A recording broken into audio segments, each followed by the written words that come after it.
Take a look at these replays right here, and you'll probably see the left hook, I would assume, from Benson. And right here you see him on the inside doing some good work, then going around that guard with the left hook, and he doubles up on it, came back once again with it. Yep. And then you'll see that's when Roscoe kind of starts in those exchanges. He kind of drops his hands, and his head's kind of on a platter. Then that body shot right there is what did it. I think it was a little sneaky right hand of the body. That's what he said. We got to go to the body to take that energy out, and then they drop it. You can beat on the head, but you hit the body. Yeah. The head will fall. So Khalil Benson gets his third win as a professional, and we're going to find out all the particulars from Mike Rogers. Ladies and gentlemen, the winner by technical knockout at 2 minutes and 5 seconds of the second round, advancing to 3 wins, 0 losses, and all 3 wins coming by knockout, Khalil No Doubt Benson. So Khalil Benson gets the victory. As I mentioned, it's his third. And, ladies and gentlemen, please welcome once again country music singer James.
Me. Yeah, when you're running down my country, man, you're walking on the fighting side of me.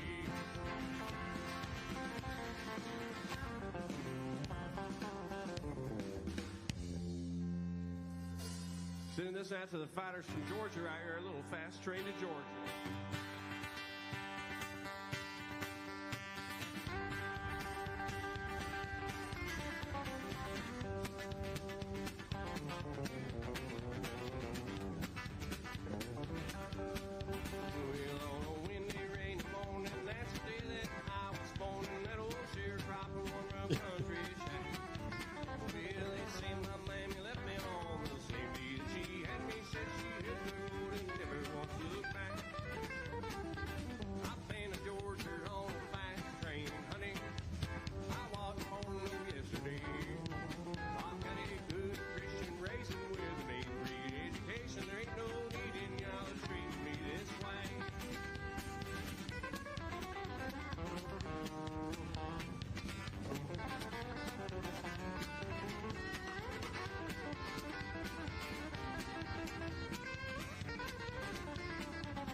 He turning. Let's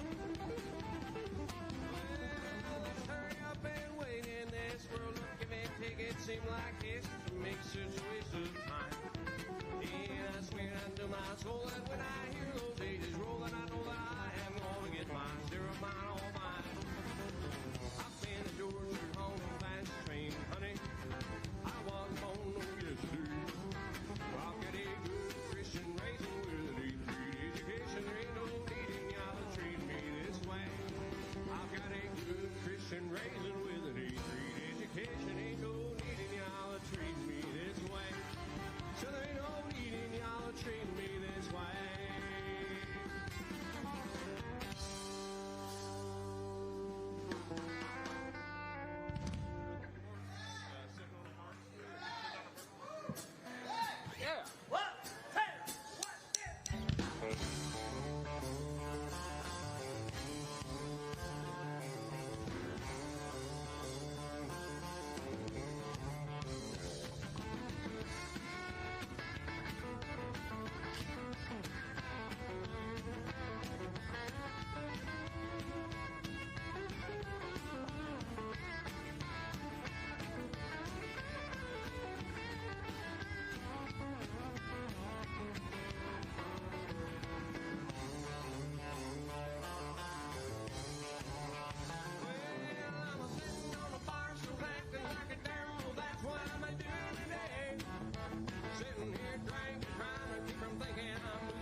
Disagree. She was always asking me, are you a man or a mouse? Now that she's gone, she probably thinks I'm at home, just a moping around the house. She probably thinks that she's the one thing I just couldn't get along without. Well, it wouldn't surprise her, I got a sympathizer as long as these bottles roll out. Well, I was sitting on the bar, she acting like a darn fool, that's what I've been doing today. Sitting here drinking, trying to keep from thinking I'm losing my troubles. Well, I couldn't make her say so, don't got her anyway. She can't say it, I didn't try. Oh, me another one, I'm finished with the other one, I'm drinking my beer. Bye.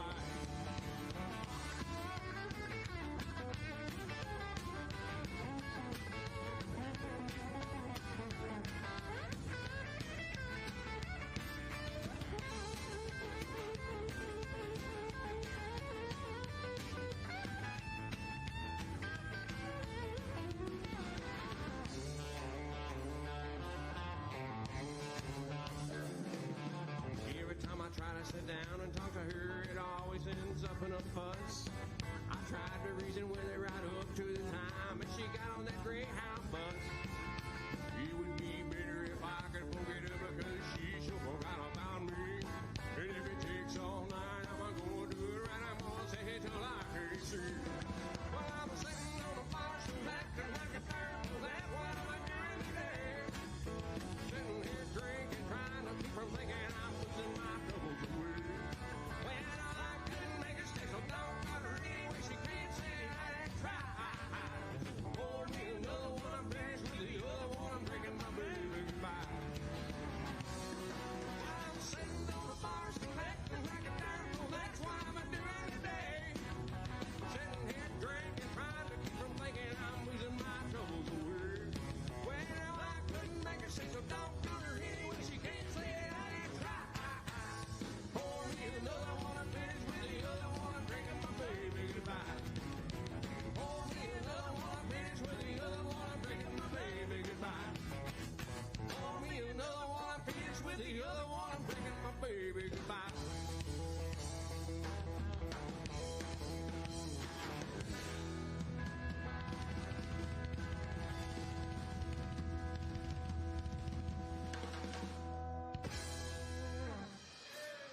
That's it. All right, about to go for the next match.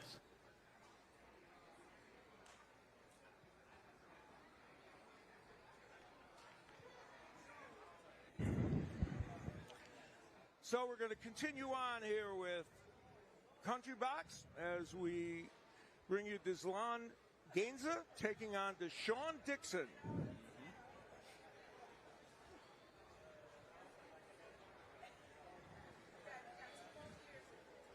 And we're set to go. So let's go up to Mike Rogers. Now entering the ring in the blue corner, fighting out of Tennessee, Deshaun, the Blueprint Dixon.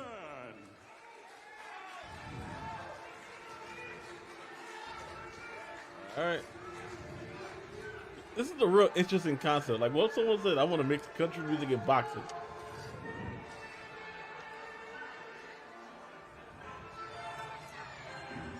And there's Deshaun Dixon coming in, the fighter from Tennessee, who is 1-0-1. Second appearance on Country Box. He had a draw with Keith Foreman on August 8th of 2024.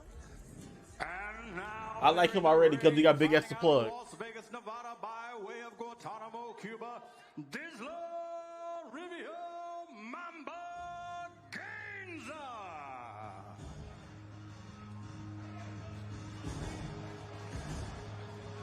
Well, here comes Deslan Gainza, who is a 24-year-old from Las Vegas, originally from Guantanamo, Cuba.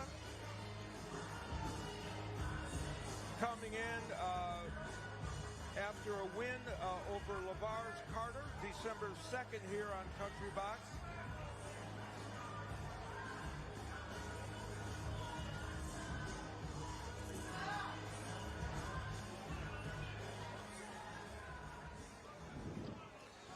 Ladies and gentlemen, our next fight of the evening is scheduled for 4 rounds in the welterweight division and is presented to you by Jimmy Adams Promotions. Introducing first, fighting out of the blue corner from Tennessee. He weighed in at 142.4 pounds with a professional record of 1 victory, no defeats, and 1 draw. Please welcome Deshaun, the Blueprint Dixon. And in the red corner, weighing in at 143.2 pounds, he has a professional record of 2 victories and no defeats, fighting out of Las Vegas, Nevada, by way of Guantanamo, Cuba. Please welcome Deslan Rivio Mamba Gainza. All right, Boxers, trunks are looking good. Remember, protect yourselves at all times. Listen to my commands at all times. Any questions from anybody? Touch gloves. Come out swinging. All right, here we go. Welterweight So bout. we're set to go with this battle of welterweights. 4-rounder.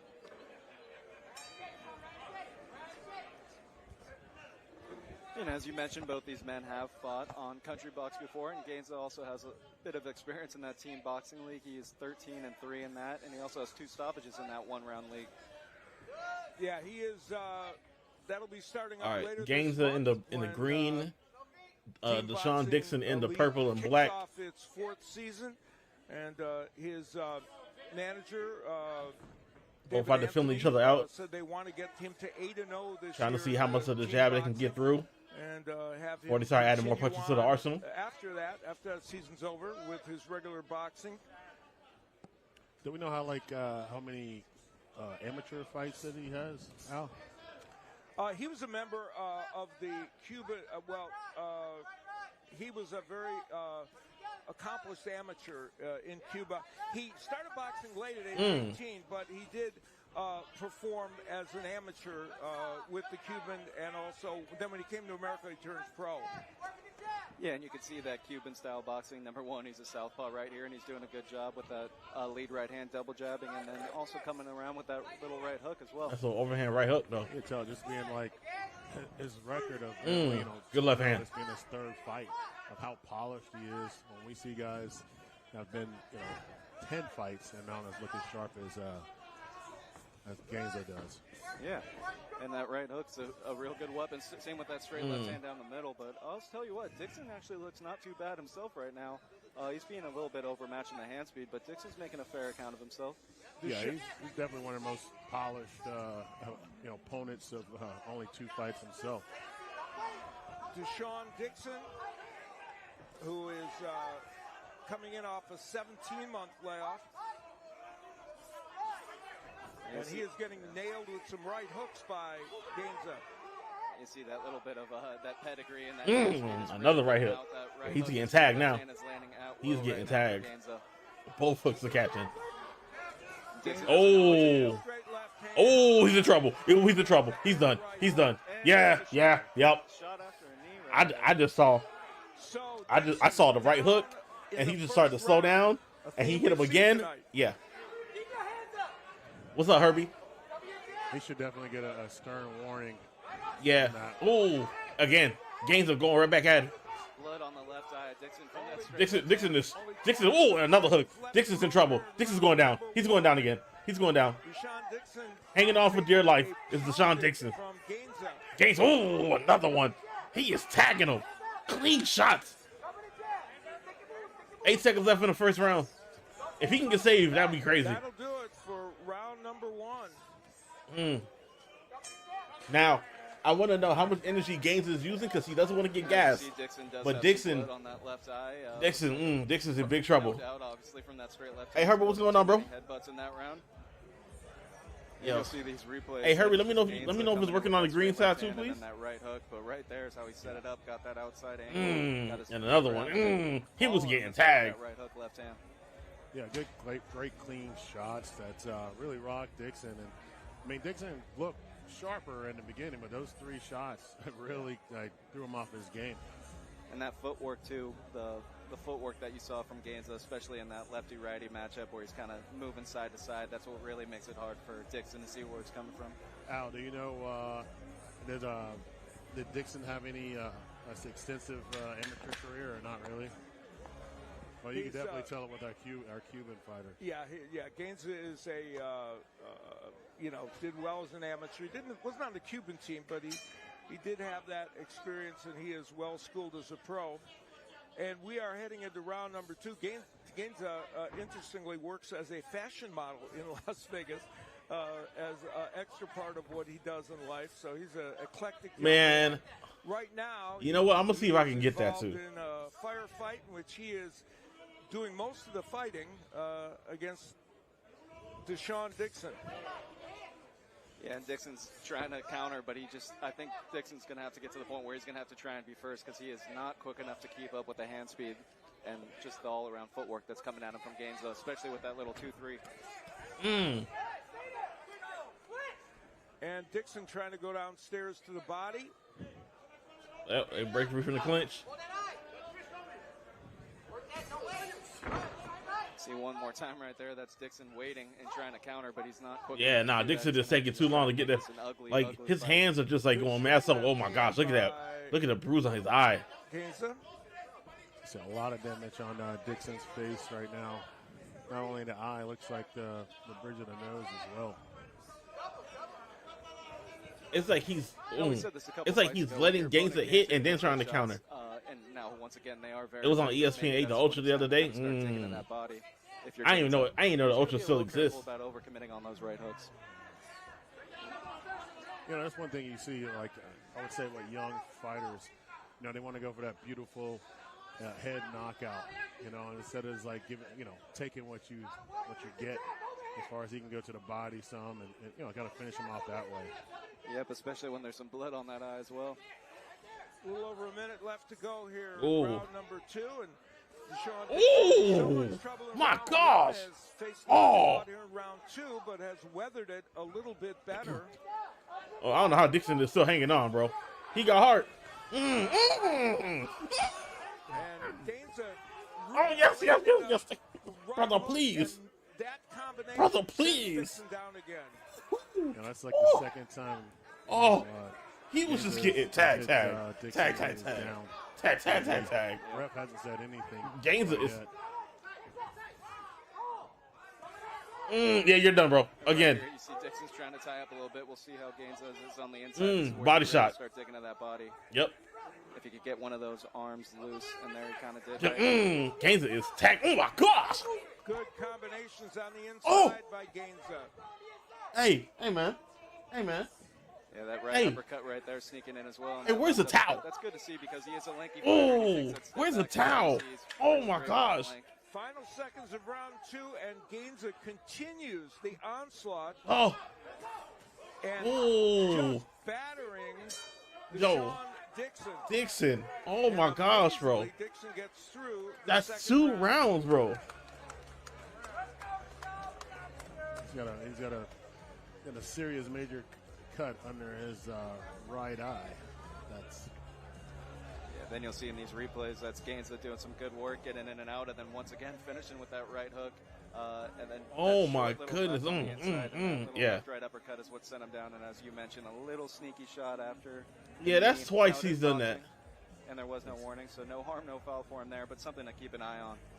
Yeah, because that was definitely the second one for sure. We are heading into round number 3, and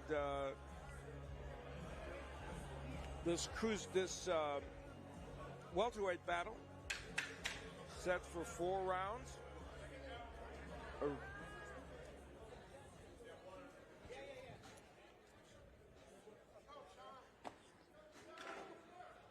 Took 4 rounds. Third round. Yes. You know, we don't have any gorgeous ring girls to keep us straight here. There you go. Now, Gainza does not have a stoppage on his record yet. Just 2-0, both of those being the distance. So he definitely is looking for one right here. He started, Dixon. Dixon is getting tagged. Bro, Gainza is just solid. He's staying in that form and just tagging him. Hooks, yes, bro. Bro, call it, yo. Hey, ref. Come on, ref. Come on, ref. Come on, ref. That's called a knockdown. Come on, ref. Third knockdown of the fight. Come on, ref. And early in the first or third. Come on, ref, please. To see if Gainza can really take advantage of it. A lot of time left, and for Gainza to try and get his first stoppage. Yeah, Dixon hasn't quite found anything. He's taken a lot of punishment in there. We'll see if the corner starts to think about, maybe calling it quits to this one. Here, Dixon's corner is yelling, "Show me something, show me something." It looks like the towel's coming in. Corner's going to stop it. Yep. Yes, bro. Thank you. Smart decision. Those are the right thing to do. Smart decision, bro. The corner stops it right there. So a victory Smart decision, for bro. This young man, a 24-year-old from Guantanamo, Cuba, originally. Oh, no. I've watched Pillow Fighting Championship before. I love it. David Anthony and his group out there.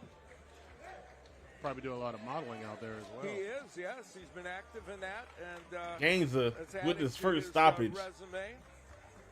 Yeah, we definitely love seeing him, with his skills, and being a young guy, being here on Country Box. His team, David Anthony, is the coach of the Las Vegas team boxing league, is very high on this young man and feels that he has the goods to become potentially a world champion down the road, and that is not an impossible scenario. I can definitely see it. Nah, he definitely got the goods. Professional, his first stoppage, as you guys pointed out, and he is hoping that will lead to other ones as well. He's sparred with Keyshawn Johnson and Shakur Stevenson, and he's been, Oh, he already sparred with the top dudes. A lot in boxing to raise his stock, and tonight he does some more with his victory. If you out here sparring with Shakur Stevenson, that's serious. Ladies and gentlemen, the winner by technical knockout at 1 minute and 3 seconds of the third round, coming out of the red corner, Dazon River Mamba Gainza. So Dazon Gainza gets that third win, first stoppage, and he will head into the Team Boxing League competition for the next 4 or 5 months in the end of March, with a good feeling about his what has happened. I'll see you around. And we're getting ready to move on in this evening of boxing. And there is the matchup, Kristen Biggs and Keyshawn Freeman, as they will do battle. My man got the 21 Savage tattoo. It's a knife.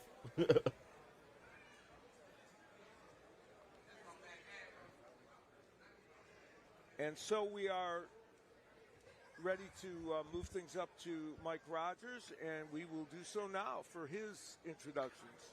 Now entering the ring out of the blue corner, fighting out of Aiken, South Carolina, Keyshawn Freeman.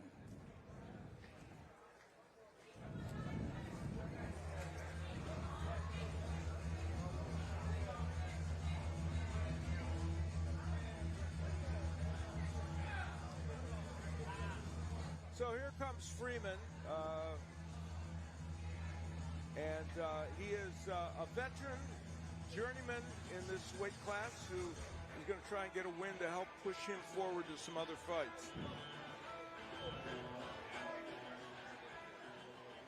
Now entering the ring in the red corner, fighting out of Brooklyn, New York, Kristen Slim Reaper Biggs. Brooklyn.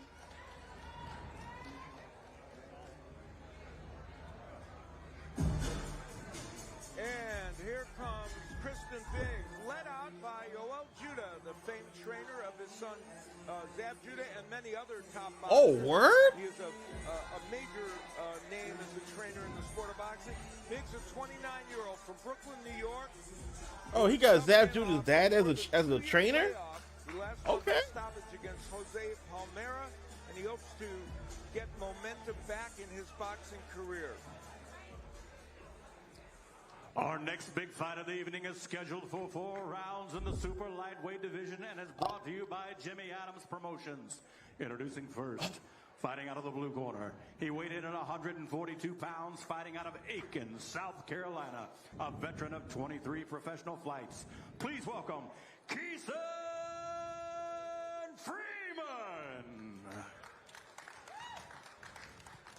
And in the red corner, he weighed in at 142.8 pounds, fighting out of Brooklyn, New York.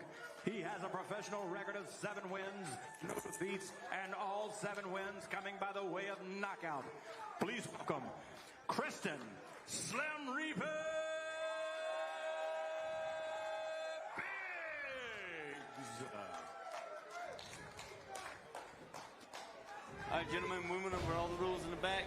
Let's keep it clean. Listen to me at all times, okay? Touch them up. Good luck. God bless.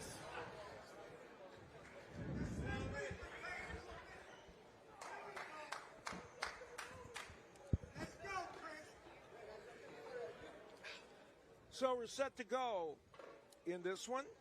Biggs, as I mentioned, a 29-year-old with that 7-0 record. Every win has come by knockout during the course of his career. And Keyshawn Freeman, who's not fought in a year and a half, he lost to Eric Palmer, stopped in the 3rd round in that fight. He won his first 4 pro fights, Freeman, but then after that the rails kind of came off. And, he suffered a number of losses and just a couple of wins, so he's trying to right the ship a little bit here. Yeah, an interesting storyline in this fight is Christian Biggs' brother, Justin Biggs, actually fought Freeman way back in December 2018. He scored a round 1 stoppage in 2 minutes, 32 seconds. Justin said he's going to try and beat that record. Yeah. Or Christian said it, yeah. No, that's crazy. Brother Justin is 16-0 as a pro, and that was, as you said, in 2018. And here is history of Biggs' hopes repeating itself. You can see like Biggs is kind of. Oh, I mean, a that flip? probably should have been a knockdown. I think he caught him. Punch. It's ruled a slip. Oh, I think that was a knockdown. A punch didn't land. It was interesting. But, He definitely clocked him in the head. There, and we'll see if Biggs kind of goes down to that body and test it one. But he looks so scared. He looks so timid. We'll find out whether that did have an impact or not. Wait, what is you doing? Bro, look at his feet, bro. His feet cool. Bro, he's And there's a Bro. feint knockdown right there. Bro, come on. See those feints from Biggs. Come Freeman on, wasn't bro. quite sure what to do now. We'll see if Yeah, you Biggs shook, is gonna bro. come in and try and close this distance at any point here. Mm. Having a lot Yeah, of bro, you're issues. done. I'm not You're done, sure bro. Why? Now is that? Let's see if That that should be a- that is from That's a knockdown. Yes. Yep. It's Is hard he all right? to see. It was a left uppercut. I think he's gonna. Yeah, he's done, bro. He's done, bro. What's the time right here? Does he Yeah, know bro, the he's record? done. No. He's done, bro. Quite, I guess. Bro, that's. In any case, Oh it's, my gosh. it's a first round knockout. I'd be for, pissed, bro. I'd be pissed. Kristen Biggs. And, I'd be pissed, bro. It I'd be was busted. fashioned in an odd way, but it happened nonetheless. Now, That was the first one right there. yeah, that whether something landed there, it wasn't ruled a knockdown. And we'll see if this is the one where he kind of lands that uppercut while Freeman was bending down. And it is a clean shot. I believe that uppercut landed on the nose. Oh, judging by the my body language of gosh. Freeman. So, in any case, it is a knockout victory for Kristen Biggs, the young man who, as I mentioned, now moves to 8-0. He is a very eclectic young man who has a podcast with his brother called Biggs versus Pigs, and you can watch that on YouTube. So he's got a lot of endeavors going on in his career, and at 29 now, he's hoping to get his boxing career back in gear and move ahead in the sport. And for a tough night's work for Cassine Freeman, obviously. Yeah, not a great showing for South Carolina, my home state. Yeah, but actually, you can see a knot under Freeman's eye, so it actually is a clean. Yeah, he was hit with something along the way, that's for sure. Yeah. Anyway, Mike Rogers is in the center of the ring, and I believe he's got the particulars. Ladies for and us. gentlemen, the winner of that bout was at 1 minute and 49 seconds, a TKO in the very first round. Coming out of the red corner, Kristen Slim Reaper Biggs. And now, welcome to the stage one more time, country music singer James Carruthers. All right. On the road again. Oh, yeah. I just can't wait to get on the road again. Yeah, that might get copyright. What I love is making music with my friends. I can't wait to get on the road again. On the road again. Going places that I never been. Seeing things that I may never see again. I can't wait to get on the road again. On the road again. Like a band of gypsies, we go down the highway. We're the best friends. Insisting that the world keep turning our way. And our way is on the road again. Going places that I never been. Seeing things that I may never see again. I can't wait to get on the road again.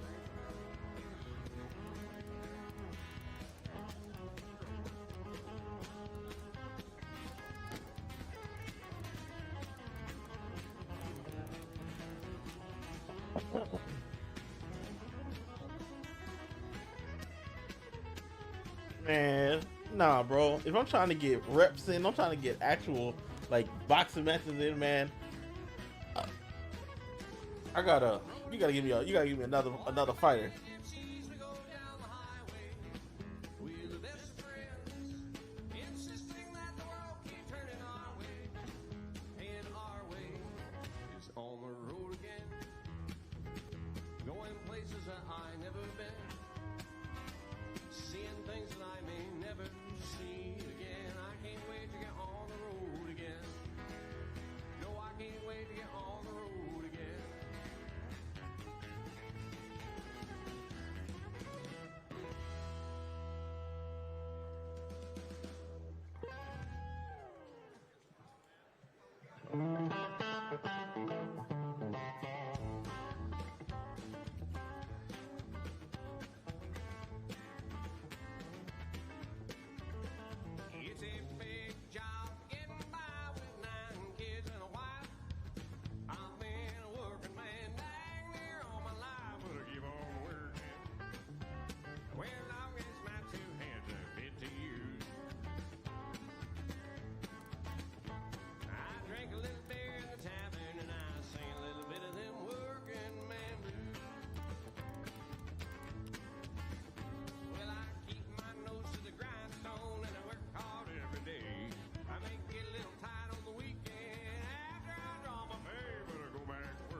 We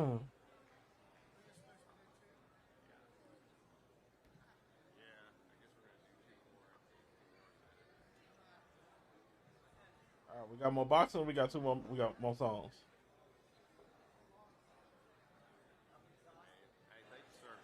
Great set by James Carruthers, as we have heard throughout the evening. I'm Al Bernstein, along with Justin Brown and Albert Hainsworth. And tonight is a night where we've obviously come to a new venue, Plaza Mariachi, where the fans are very enthused. And we've got some fights coming up that we're enthused about as well. And this is a fun venue. This is a very fun venue. And like if anybody knows Nashville, this has kind of been a staple of Nashville, especially with the Hispanic community, where a lot of people come and hang out, because you see there's a club in the back, there's all kind of different restaurants, so it's always a good time here. And yeah, it's fun to go somewhere. And tonight, as we move forward with the fights, we got some fights coming up that we're kind of anticipating seeing. One person that we're anticipating seeing is Jet Blackwell, who is What's up, pizza? A heavyweight who is 6-0-1, trying to make his way, and later on we're going to see him in against the veteran Rydell Booker. And he's a fighter from Northern California who has some potential, because he was a really good amateur champion. Yeah, and you could tell he has potential because pros are bringing him in for sparring, one of those being Flip Hergovich. So yeah, they like him because he could move his feet a little bit. How you doing tonight, man? See that tonight against, as we mentioned, Booker's a little bit of the older man, but not only that, Blackwell has also sparred with Mike Tyson before that Roy Jones fight. He's got experience with older men, doesn't he? Wow. Yeah, exactly. So it's nothing new really tonight, but we'll see how he does in there, and if he's able to kind of push Booker back like you mentioned in the fighter meetings. And so we've had fun here. Our thanks to the crew in the truck, which is helping us work through this venue, and we appreciate that very much, as always. And Albert, here in Tennessee, we've seen the boxing fans for this series over the course of this whole series show a lot of enthusiasm. And you've been on the Country Box for a long time, and we're gonna chat more about this later. But I want to give you a shout out for your long service to Country Box and what it's meant to the fans here. And we appreciate it for sure. Well, let's go up to Mike Rogers and get things going. Ladies and gentlemen, please, one more time, give a big warm welcome to our supporter of the night, Murder Cigars, the smoke that is no joke. And now, entering the ring in the blue corner, out of Dallas, is Ruben Contreras.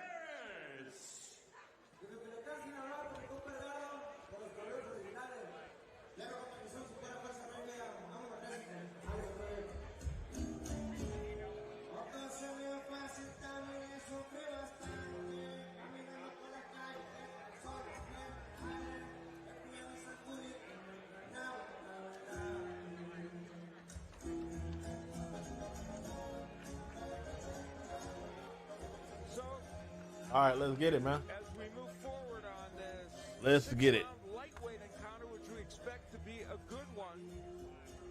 Both these fighters, good records, both undefeated and ready to go. And now, entering the red corner from Las Vegas, Nevada, Jacob El Cuevas.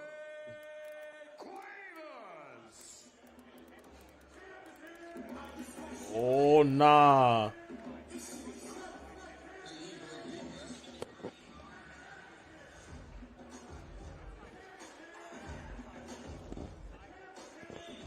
Nah, you can't come in with a song like that. You better win.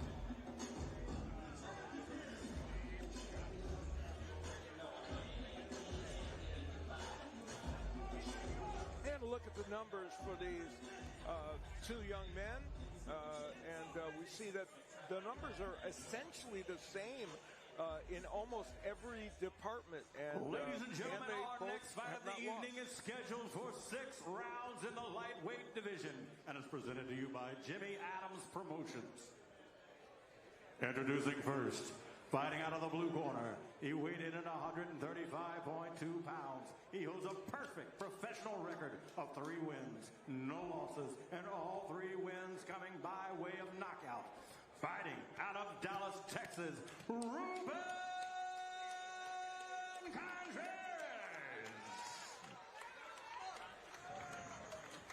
And in the red corner, weighing in at 135.2 pounds, fighting out of Las Vegas, Nevada. He holds a professional record of 6 wins, no defeats, and 1 draw. 4 of those wins coming by way of knockout.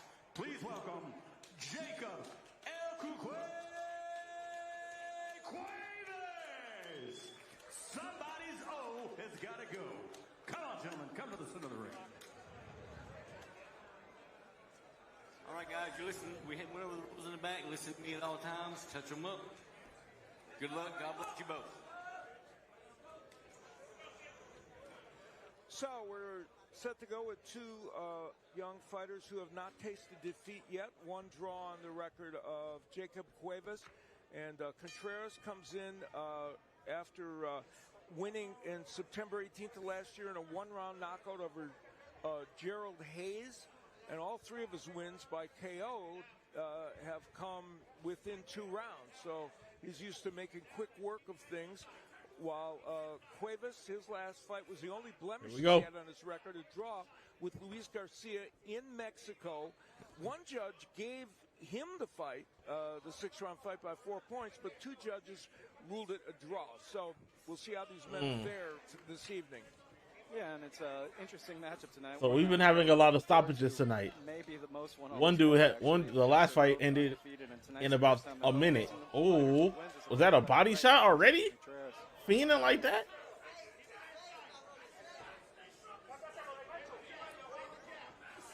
Ooh, that's an inside hook. I wish this fight was going a little bit further than 6 rounds, to be honest. Yeah, both men, and Cuevas has been that. Ooh. Right. Gets there. And Contreras. Why he ain't get on top of that? Yeah, Oh my gosh. There you go. Kind of like closing once He ain't close. He got to close in on that. He called that punch. Yeah, he took a little bit of the steam on it, kind of rolling with He was trying to see if he really hit that. shot, and his feet look under him a little bit, but as you see, Contreras is trying to fight back, but So Cuevas, he's got 4 stoppages. Maybe he wasn't considered as the one that was the puncher per se in this fight. He's showing lots of power early. I'm doing good, man. Family's doing good, and the fights. The fights have been they've been fighting. He's a longer man. He doesn't want to be that close. He kind of wants to stay on the outside. They have been fighting. Appearance for Contreras. I think maybe for both of these fighters. Yeah, for both. Yeah. Bro, he is trying to knock him out. 30. Cuevas is trying to knock him out, bro. Now, Contreras, if he wants to kind of get back in this fight, he's going to have to use that left hand a lot more, use that jab, and keep Cuevas off him, because right now Cuevas is just walking forward using his own jab right there and pushing Contreras back. He's controlling You, Albert, and our fine production crew have done all of these shows and kept this franchise moving along. Well, I started out as just being a fan. And then I got offered a job. So. Yeah, and everybody's happy about that. There's a knot underneath the eye of Contreras from that overhand right by Cuevas. All right. So good round for Jacob Cuevas to start off this fight.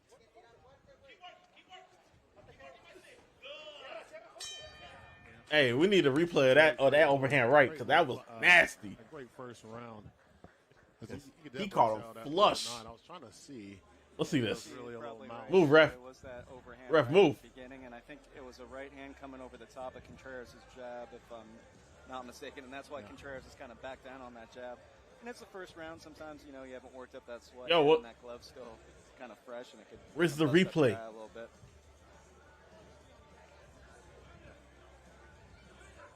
It's a great, a great matchup between these 2 fighters. And hopefully we can see them even later on in their career, kind of match up again to see how much they change. Yeah, fighters in their mid-20s and meeting at this point when they're both fresh to the sport. Cuevas has extensive amateur experience, fought in the 2021 and 2022 U.S. National Tournament, and has fought some of the very good 140 and 147-pound U.S. amateurs. And Contreras said he saw some of the video of Cuevas and felt he had flaws that he could take advantage of. Well, that hasn't happened yet for him, but we'll see if it does. Yeah, and Contreras has made a little bit of an adjustment right here, but he just kind of left it right there. He's got to keep his left hand up because, as right there, Cuevas switched up. I'm not too sure. So what else did you do today, Pizza? Right stance, but that right hand's been landing out well for Cuevas. Good short right hand. Right. Good, nice little exchange. Coming back in it, and once again, Another overhand right.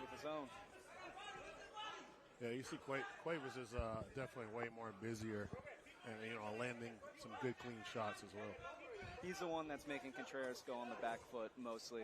Contreras landing a really good left hook downstairs. Nice little body shot.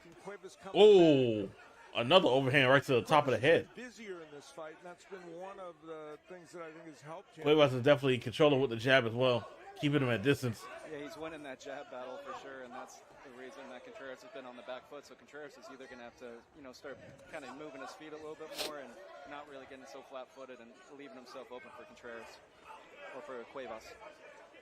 Yeah, Contreras is definitely seeing like where his head was exposed for a little bit, so he picked up his hands because Cuevas is. Another right hand, bro.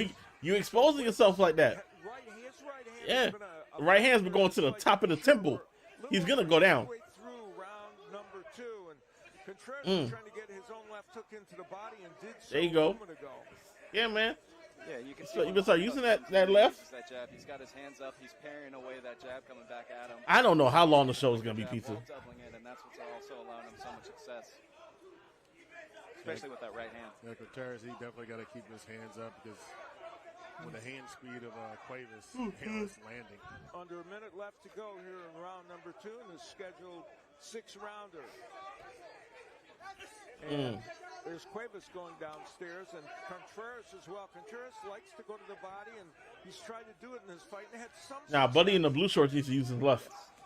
There you go. Success right at that mid-range, and that's because if Cuevas continues to use that jab of his, he could really take that away. He's kind of abandoning it right now for that left hook that is landing.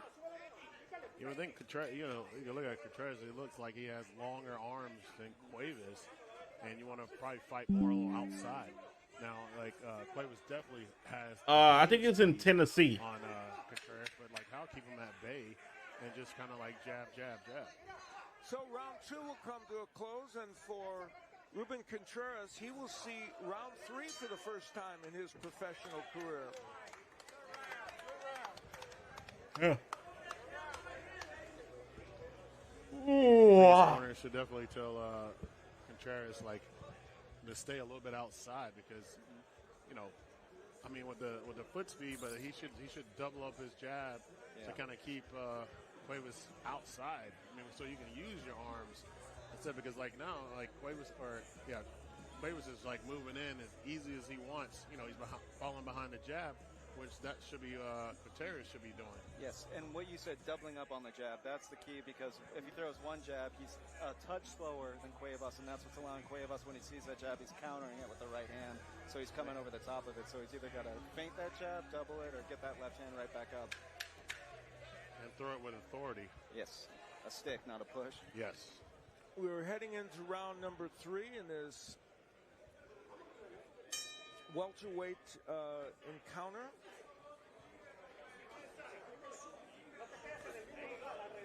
Once again, you see that Contreras, he is a bit flat-footed. He needs his feet planted to throw. And right there, he's better coming in. But it's difficult when Cuevas gets that jab going and pushes Contreras back. Good combination work by Contreras, which we've seen a little more from Cuevas to this point in the fight, but he did a very good job there, and there comes the offense, not everything landing, but Contreras, the 26-year-old from Dallas, Texas, wants to get his offense going into this fight. Yeah, like you said, I'm not sure really if any of those landed, but it was good to see him throwing more combinations because that makes it more difficult to counter. Yes. Get his offense ignited perhaps in this fight. Cuevas again with that excellent jab, and what comes after it? The right hand. That's what's been the case much of this fight. Yeah, it's definitely the combinations that's been landing. You know, and Contreras, if he wants to have a chance in this fight, he's got to do more of that and continue with it, not just one or two punches. And what's interesting is this fight hasn't really broken down into the inside game yet. They fought at mid-range for most of it, and it's Cuevas winning it, which we'll see if Contreras, even though he's a taller man, wants to get inside and smother it. Well, the one thing about Contreras, you know, the outside could suit him because he's tall, but he's a good body puncher, so he might do well on the inside if he can stay there and keep himself busy. We'll see. Halfway through round number 3 in this welterweight encounter. Two fighters who've yet to taste defeat. Only one draw on the record of Jacob Cuevas. And there's the overhand right again by Cuevas. That's been a staple of his attack. Yeah. Yeah, and as you mentioned, the taller man Contreras, he's not really doing all that great from the outside. A couple right hands to the body. In the left, he's got third round. Hand, so it's really difficult for him. Yeah, he's letting Cuevas just charge in. I mean, you should stick him with a couple jabs, and he's trying to counter punch. That was a perfectly timed left hook right there. Yep. Yeah, and you're trying to counter punch with a guy that has faster hands with you. It's not going to work. Down to about a half minute left here in round number 3, approaching the halfway point of this fight, and Contreras gets in a nice right hand. This has been one of the most competitive rounds of the fight. I think both men have done some good work. Cuevas lands a left hook there. And there's Contreras coming back a little bit. Did you have any interviews? Inside a little bit more, a shorter jab, but there's that counter right hand coming back at him from Cuevas. Yeah. Cuevas has basically been the more accurate puncher in this fight, even though Contreras has done some offensive work, and that'll do it for round 3 and takes us to the halfway mark of this. Let me ask you a question. Battle. Would you be fine with doing like surveys? Or lightweight battle. You know, just to make you some extra money? Interesting fight. Unofficially, of course, I would probably have Cuevas up 3-0 at the moment. Yeah. But that was probably the closest, most competitive round. I still think Cuevas landed those good left hooks, especially when he timed them right. About 3 of them. Yeah, he controlled the round, I thought. But it was we saw a lot more out of Contreras. He's trying to make that adjustment. Yeah.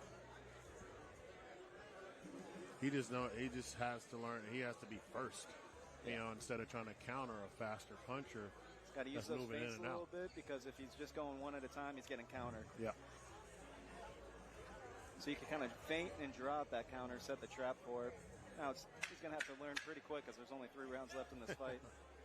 Learn on the move. Well, we'll find out, number 1, whether any of the judges were kinder to Contreras in those first 2 rounds. Or not, and whether. All right, I'm gonna send you a website. Amount of comeback here. We're assuming that he might be down on the scorecards, and we're not official for sure. Jacob Cuevas taking in the silver trunks, taking on Ruben Contreras in the blue, and they have waged a good battle here for us. And there's Contreras on the inside right there. He snuck in a good right hand. And he's also made an adjustment, really sticking that jab to the body a little bit more. Oh. You see right there, that's what I was talking about, where Cuevas tried to time that left hook, but nothing came out of Contreras. That's when you can kind of counter him on that. And Cuevas is switching to left-handed a little bit more in this fight. He did it a little bit earlier, and now he's using it to vary his attack. Yeah, that's a common thing right now, especially in the amateurs, and I wouldn't really fix what's not broken. He's got a great jab. It's working. I want to flip it to southpaw at the moment. Now we'll see if it works for him, though. Well, whichever side he fights from, that jab is a staple, and he continues with that. We're approaching the halfway mark in this 4th round, and Cuevas has been busier in general in this round than Contreras. And a reminder, Contreras has never gone this distance. Cuevas has gone 6 rounds. The World Baseball Classic. In his career. It's a tournament that they usually do. It's really, really good. Yeah. Body from Contreras. Now, you should watch it. Right away. That's when Cuevas switches right back to righty. That's why you got to keep finishing up. Contreras with a nice right hand there. And that looked like it actually might have did something. Holding on a little bit on the inside. We'll see if it had an impact. May well have. And we've still got over a minute left left to go here in this fourth round. This crowd getting excited about it, and here comes Cuevas back again. I really liked what Contreras did on the inside over there. I wish he didn't take that step back and just kept him pinned on the ropes, because at the mid-range, like the whole fight, he's been losing, but on the inside, he's doing well. And he was busy, so that made that made him like kind of cover up a little bit, and he started firing off. Well, in a round in which Jacob Cuevas had really controlled the first maybe 2/3 of it, Ruben Contreras had a very nice sequence a little while ago, and he continues to work on the inside. Is that enough for him to steal a round? Yes. And we've only got seconds remaining here in round number 4. Yeah, the key for me to Contreras right now is do not take a step back. You got to do everything in your will to push this man backwards. That's fine. And you got to get yourself forward, because he's not doing great moving back. Well, that'll do it for round number 4. And we move forward in this excellent lightweight matchup. You can tell, like, right there, like... Yo, thank you for the check-in. Pretty impressed. Respected Contreras for that last round, because Contreras actually came out and threw some good combinations and tied him up. But when, like you said, Dustin, whenever he backs up, then he gets susceptible to the hand speed. Correct, 100%. Now, I don't know if I would really give that. I think I would give that one to Contreras, but it might be one of those situations where it's the best round he had. And now judging's supposed to be like a roulette reel where it's no memory, but I don't know. I think that one was. I would give that one to Contreras. Well, it's definitely the closest round in the fight. There's no question about that. And could have been the one that could go either way. Oh, damn. And so Contreras goes Appreciate the into alert. round number 5. As I mentioned, he has not been this far into a fight. Cuevas has twice been 6 rounds. One was the draw that he had. And that one... all right, fifth round. Blemish on his record. That was with Luis Garcia, and that could have been a win for him. One judge had it a 4-point win for him. So we head into the 5th round, and these two guys are battling it out. I like what Contreras did right there, actually, too. He kept his right hand up while jabbing with Cuevas, and even though he was a slower man, he timed it, landed a good one. But here comes Cuevas doubling and tripling with the jab. That's why Contreras, he wants to, throw the jab to the body, but like double up the jab to the body if he can. It's just like the one punch, and then when like Cuevas is coming with like 2 and 3, that's what it's like a little bit more flashy to the judges. Yeah, and he's fighting very upright as Contreras and flat-footed one more time here. So go forward. Don't go backwards if I'm his coach, but I'm not, obviously. I would like to see Contreras just push it forward as much as he possibly can. Cuevas switches to lefty again. I'm not that big of a fan of it. Allows Contreras in. Minute gone here in round number 5. And this one a little more back and forth, as was the previous one.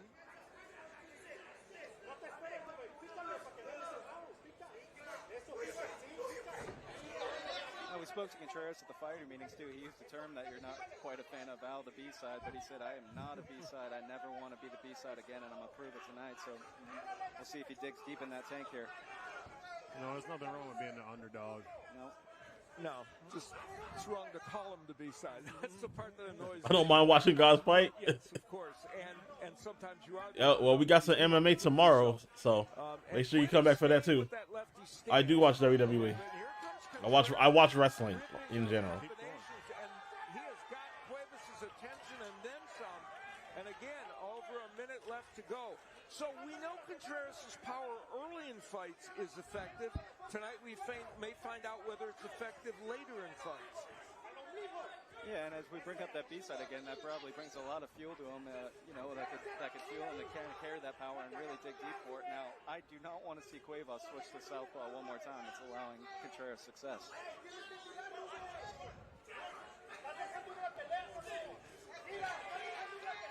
Good right hand on the way out. Yeah, Contreras trying to get the right-handed, and the body work. Contreras, look at this. The comeback is real. Inside, he's just doing an excellent job. And this is by far Contreras' best round of the fight. Yep, he found out that he's better off inside the pocket, even though he is the bigger man. Don't take that step back. You got to keep forward. Yeah. So round 5 passes into the night, and Final round. it was a good one. It'll be close, yeah. Depends on how how the judges scored round 4. All right, now I would say I'll give that to Trey round 5. I'm with you. I think this is a big round 6 right here.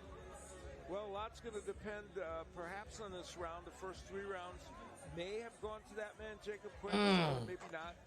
And round 4 was a close one. Round 5 was a big one for Contreras. And who knows what round 6 will bring. And, of course, yeah, maybe the O's don't go. Now, yeah. Let's see. They might be swinging this last round. Be facing another draw. He hopes not. And, but either way, it's an entertaining scrap. We've enjoyed it, and we're happy that you're watching us. Al Bernstein, along with Albert Hainsworth and Justin Brown, and our Ladies and fine gentlemen, production this is the crew bringing you 6th and final. Country Box, another edition at a new location, Plaza Mariachi. Here we go. Last round. So the final round in this lightweight encounter. They gonna be swinging. Jacob Cuevas in the silver, and in the blue, They're both undefeated too. Ruben Contreras. Yeah, and Contreras right now is, as you see, he's kind of finally getting aware of that jab that's coming at him from Cuevas and taking a step backward, standing his ground at points. Yeah, Cuevas looking kind of frustrated now, and he's on the receiving end now. Yeah, that's good. He's like doing Contreras was struggling the first couple rounds, and now he's gotten his footing. He locked in. Now you'll see when Cuevas does jab in with that, and he goes down to the body, that's when an overhand right coming from the taller man could be really hard to see, and there it almost was right there. And you'll see Cuevas said it was behind the head, but he is ducking down into it. Well, the beginning of round 6 demonstrates that there's no question this fight started to change in round 4 when Contreras got much more competitive in that round, and now his momentum is continuing. Ooh. Good counter. Got in, but it didn't stop Contreras from his offensive attack. And there's the Cuevas right. We haven't seen the Cuevas right hand for rounds. Yep. And there it is again. But again, he's landing that punch because Contreras is backing up. Correct.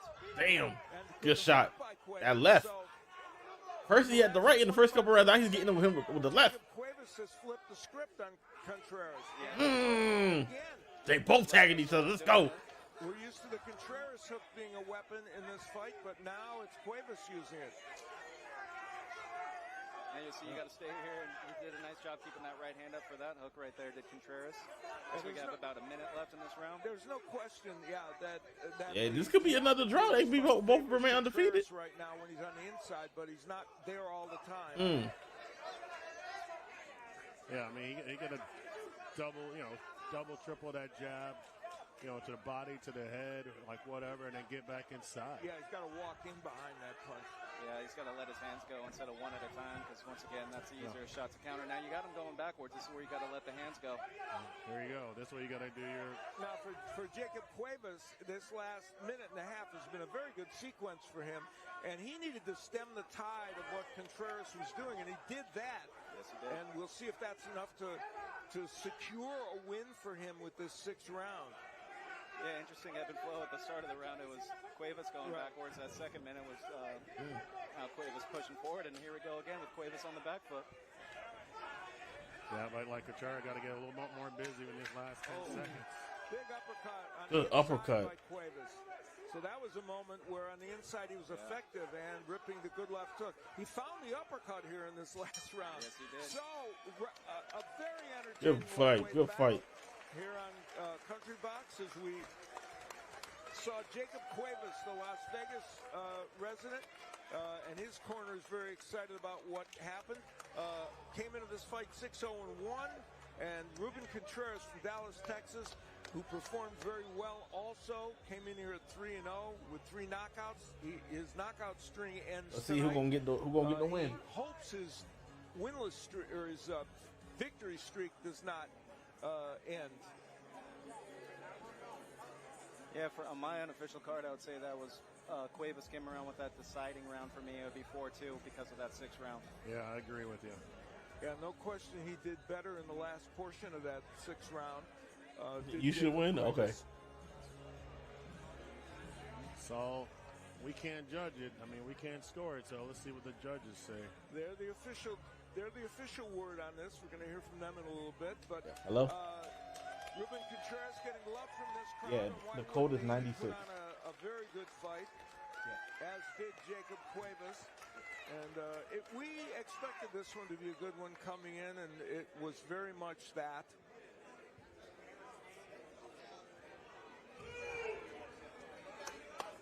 And we are awaiting the decision. Mike Rogers is going to give it to us in just a moment or two. Yep. And here he comes. Ladies and gentlemen, please give it up for these two warriors.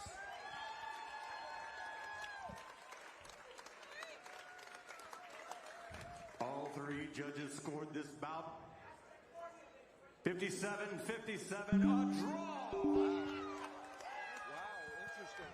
Well, Jacob Cuevas gets his second draw of his career, and apparently either one of those first We got a raid. Hey, Big Willie! Contreras, or the judges had him sweeping. Now, my guess is one of those. Yo, Big Willie, thank you so much for the raid. Contreras, and then Everybody come from Big Willie Ism Street. Welcome to the station. I'm Frustrated DJ. We are watching some boxing called Country Box, where music meets boxing. But I would say maybe they gave that last because as we mentioned at the first. How was anime night, Willie? Contreras was the one pressing for Make sure y'all go follow my brother Big Willie Isms. Willie, are we down for OVW Thursday? There is the tendency for judges to do that, and we're going to move on here with more boxing action. Julius Daniel is taking on Jalen Green, two fighters. Yes, sir. Early in their pro career, though one is a veteran age-wise. We'll explain that. Both men at the beginning of their careers trying to make something good happen for themselves. Now entering the ring in the blue corner from St. Louis, Missouri, Jalen Ben Bandit Green.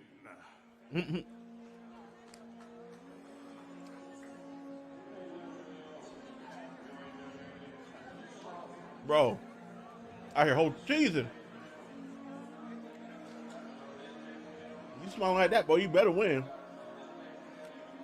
And here comes Jalen Green as he comes in, making his pro debut from St. Louis, Missouri. And he is giving up some height in this match to Daniel. But we'll see how that plays for him. Now entering the red corner, fighting out of Nashville, Tennessee, Julius, King of Hearts, Daniel.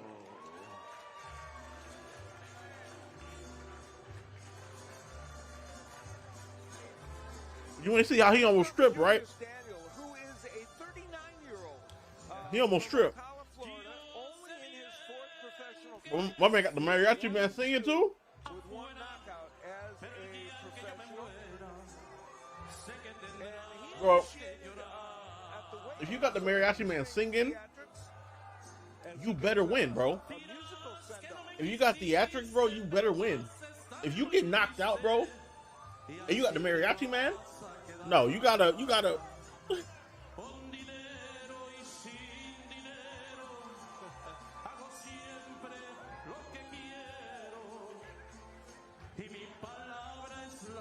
Bro, what in the Icon League is this?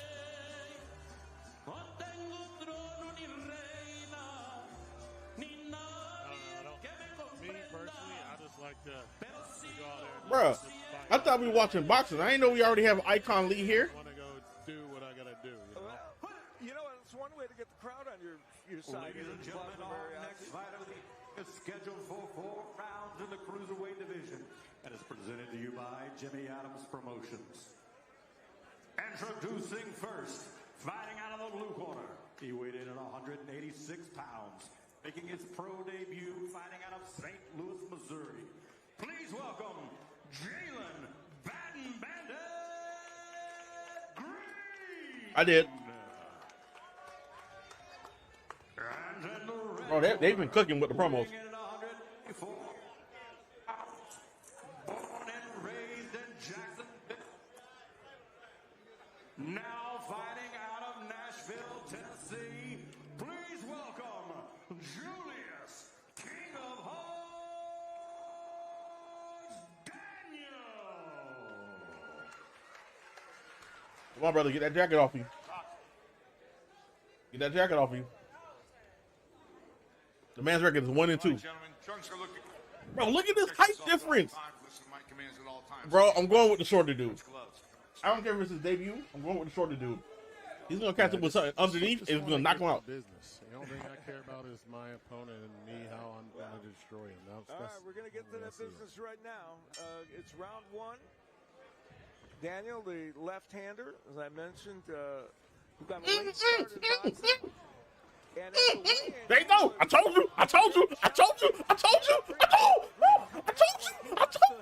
He wants to tell him something with his fists. He's coming out hot. It's Jalen Green. Bro. We'll see him on the post for a minute. Bro, swinging wild. he got the Mike Tyson aura on him, bro. Not necessarily the greatest technique so far from Jalen Green, but a lot of aggression. He's landed some. Yeah, he did. A few, but now Daniel trying to take advantage of that.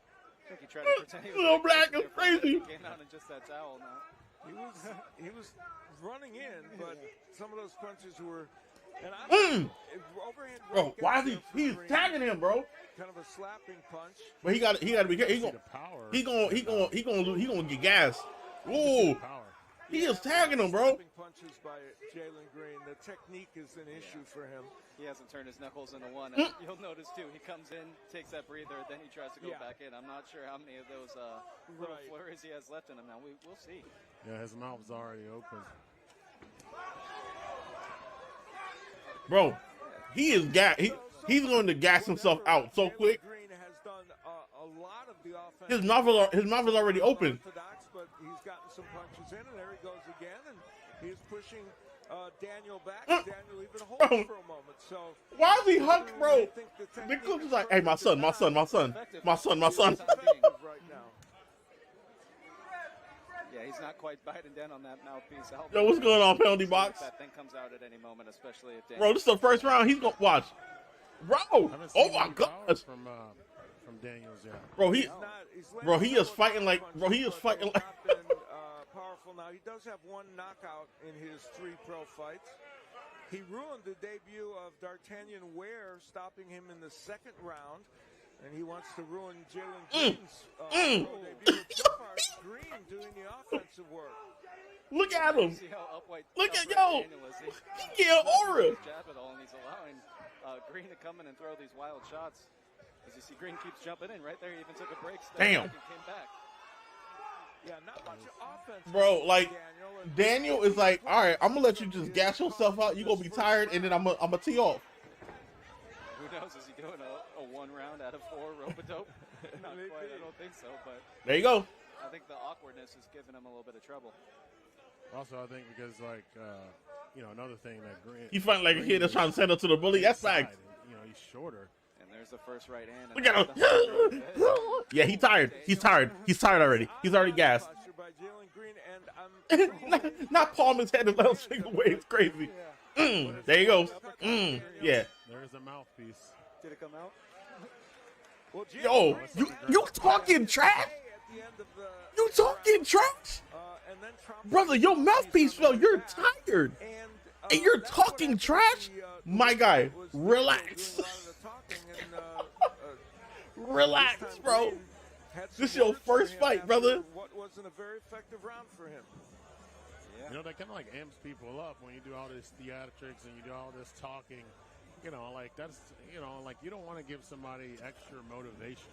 Or say like what we used to say in football. Bulletin board You've material. Been in a few of those situations. Right. I think Green was coming out like not that, even. I don't know. I think the way it is. I mean, he was even like saying something to his corner guy about it. So he's a debut. Yeah. Well, Daniel did initiate it at the weigh-in, so it was coming from him. But we'll see now. Right. We're headed into round number 2, and we already saw at the end of that round from Jalen Green some very, very weird body some crazy puffs from Little Caesars. In, so now that's in.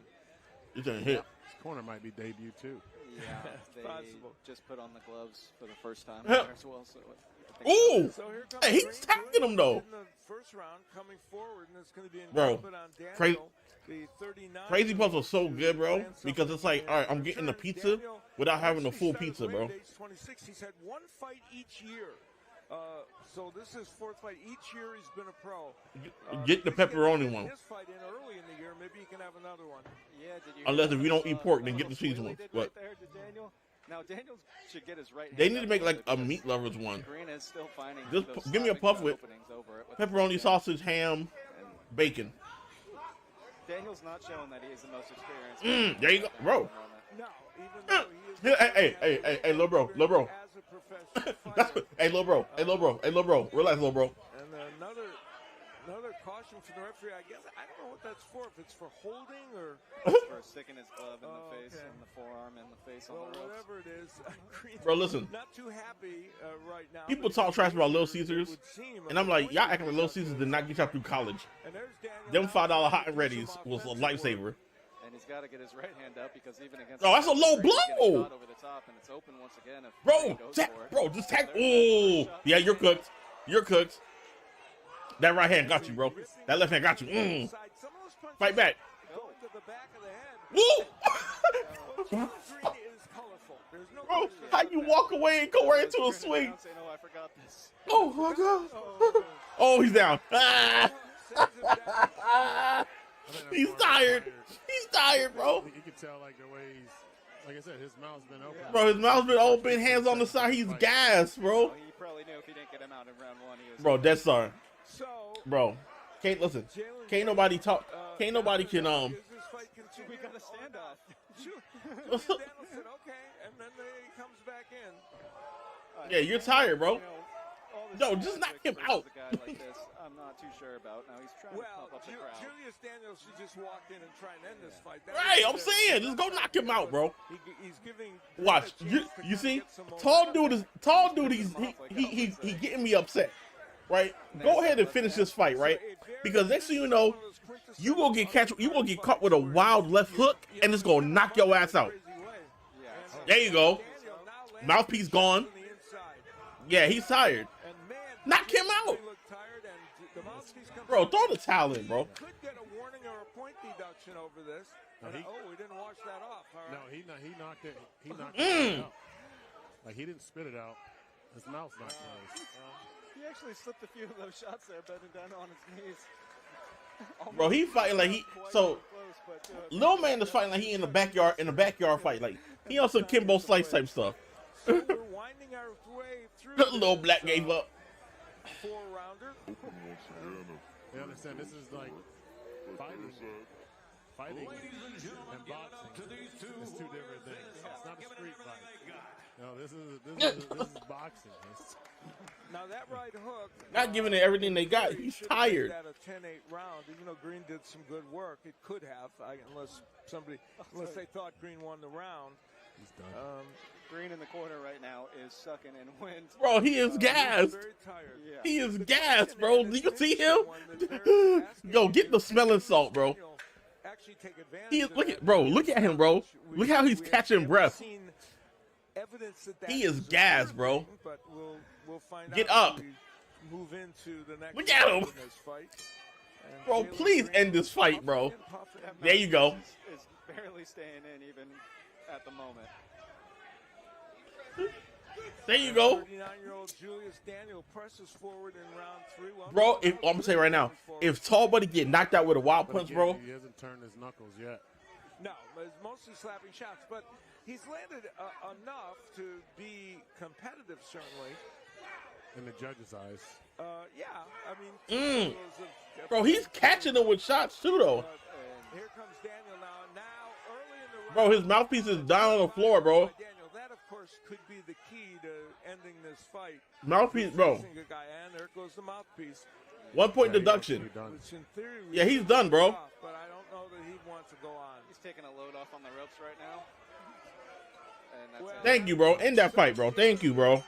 Thank you. From exhaustion as much as Yeah, bro, you tired. You gas yourself out. Daniel changed his strategy, went down to the body. Bro. against an opponent that was very tired. And Tall Dude, don't raise your hand, bro. Himself his second You win, didn't beat him. to 2-2 Fatigue beat him. as a professional. He lost to himself. The last word in their discussion. Yep. Now they have a little bit of a tiny moment. Hey, yo. They might throw another one if Did you just hear what he did, bro? He literally just said, "Yo, get away from me, bro. Don't talk to me." Julius Daniels did his best to have a conciliatory moment. Yo, he was about to fight him again. Social media activity. Hey, brother. Hey, brother. You know, Listen, bro. he's a multitasker, Albert. That's what he is. He's a I don't know if you coachable, brother, but come on, man. Get the crowd on his behalf.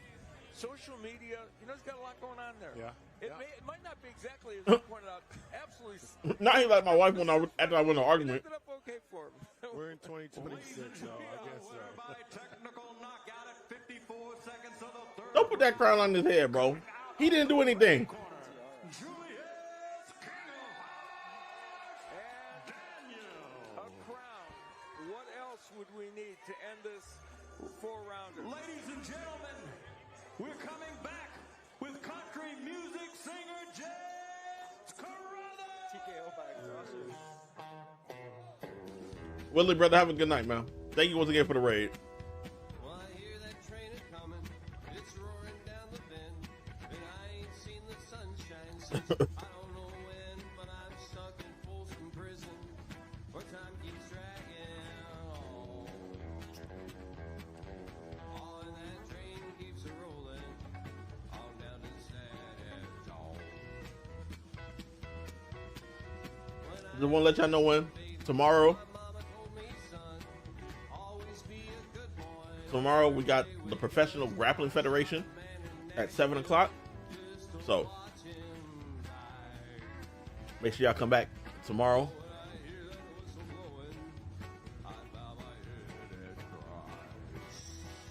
Thursday we got OVW Rise. Me and Big Willie gonna be doing that. And then I'll come back if you share your posts. My posts are gone. They've been gone. They've been gone. I'm sorry. But you should come back regardless.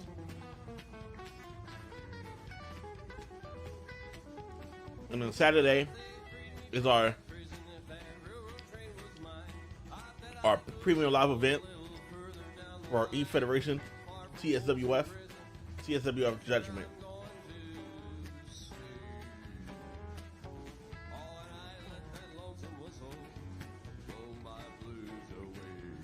And and then F1 is this weekend. The start of the new F1 season.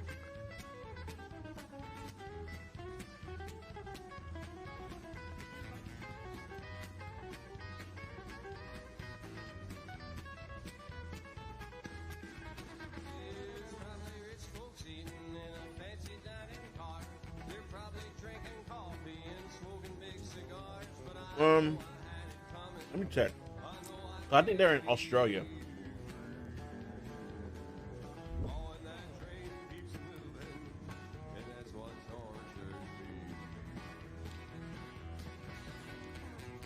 Oh yeah, it's Saturday night. Saturday night at 11 p.m.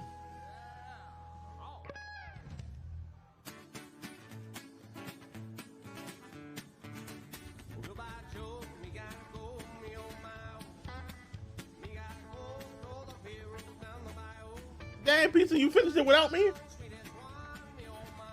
didn't even hit me up to say if I wanted to watch it. That's messed up, man.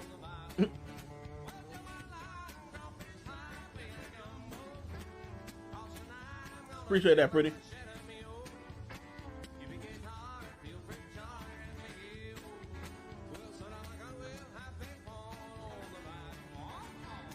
Brother, you never bug me, bro. Hit me up, bro.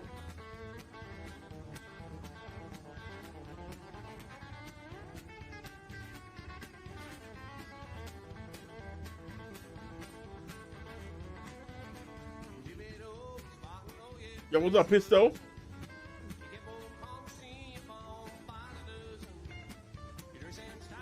Pisto, how you feeling?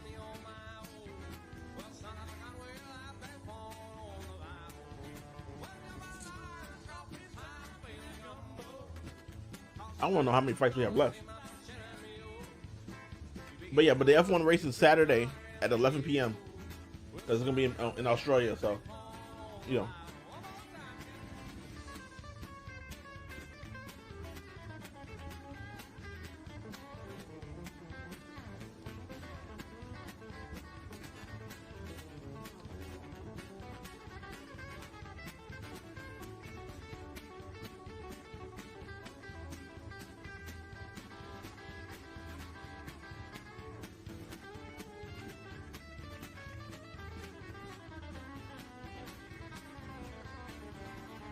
What up, Bomber? What's up, brother? How you feeling, man? Good to see you.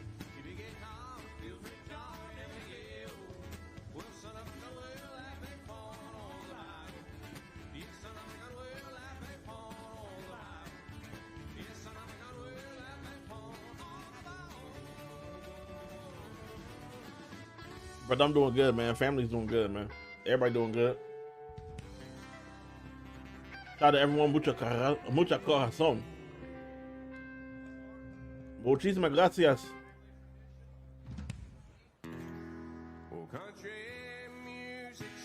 Yeah, man.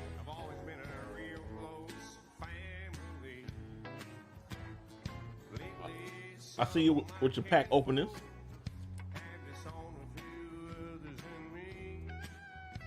But man, yeah, man, everything's well, man. I'm happy you're alive, brother. You know, I appreciate you. We need you. We love you.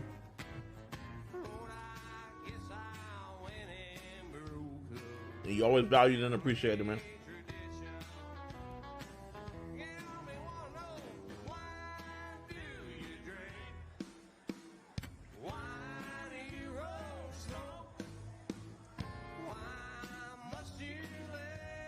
Yeah. I get the notifications.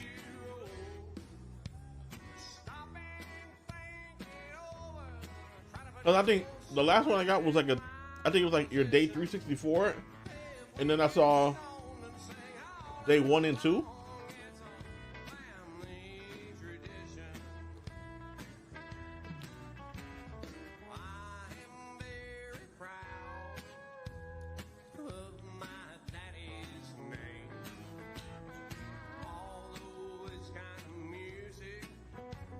Life is a blessing, man. Life is a blessing I'm always thankful for, so it's been good.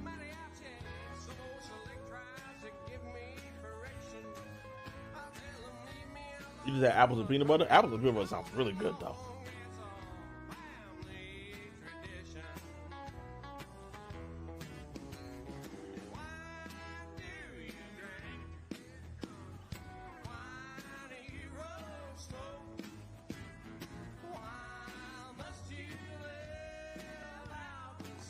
Bro, I don't understand it, bro.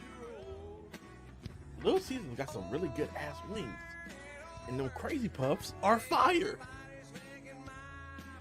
Bro, I dead ass would not buy a whole pizza anymore, bro. I would just go to Little Caesars and get this, bro. So yeah, I'm deactivating my TCG YouTube channel because I'm tired. So I need everything under my main. Brother, I feel you, man. Listen. Excuse me. I'm gonna be 100. I'm gonna be 100 with you, bro. I have always been against building so many different channels. I'm like, it makes no sense to me. I feel like you should have one channel and you should be able to separate. You should be able to separate, like within like your playlist. You know, hey, this is one thing that I do. Playlist. This is something else that I do. Playlist. This is something else that I do. You know, instead of having 8 or 9 different channels, like, I think that's ridiculous. Like, I feel like it should always be a one-shop stop for everything about that creator. All right, like it's already tough as it is to get people to subscribe and watch one channel. You're now trying to tell people, hey, if you want to watch these type of, if you want to watch these type of things, go to this channel. If you want to watch these type of things, go to this channel. If you want to watch these type of things, go to this channel. Brother, I'm like, if you want to watch these type of things, here's a playlist on my channel. If you watch these type of things, here's a playlist of that on my channel. One channel with everything to a playlist. I think that's how it should be. You know, but there's always algorithm this, algorithm that, algorithm here, algorithm there. And I'm like, brother, my content is going to attract who I need it to.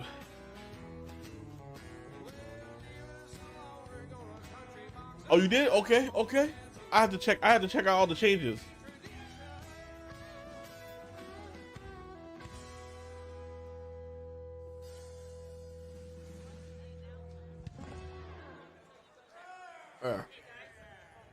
So are you only gonna do pack openings? Are you also considering doing like tournaments? You know? We are here. I feel like if you're also looking to connect with somebody, I don't know if you know her name. Her name is I don't know if you know her.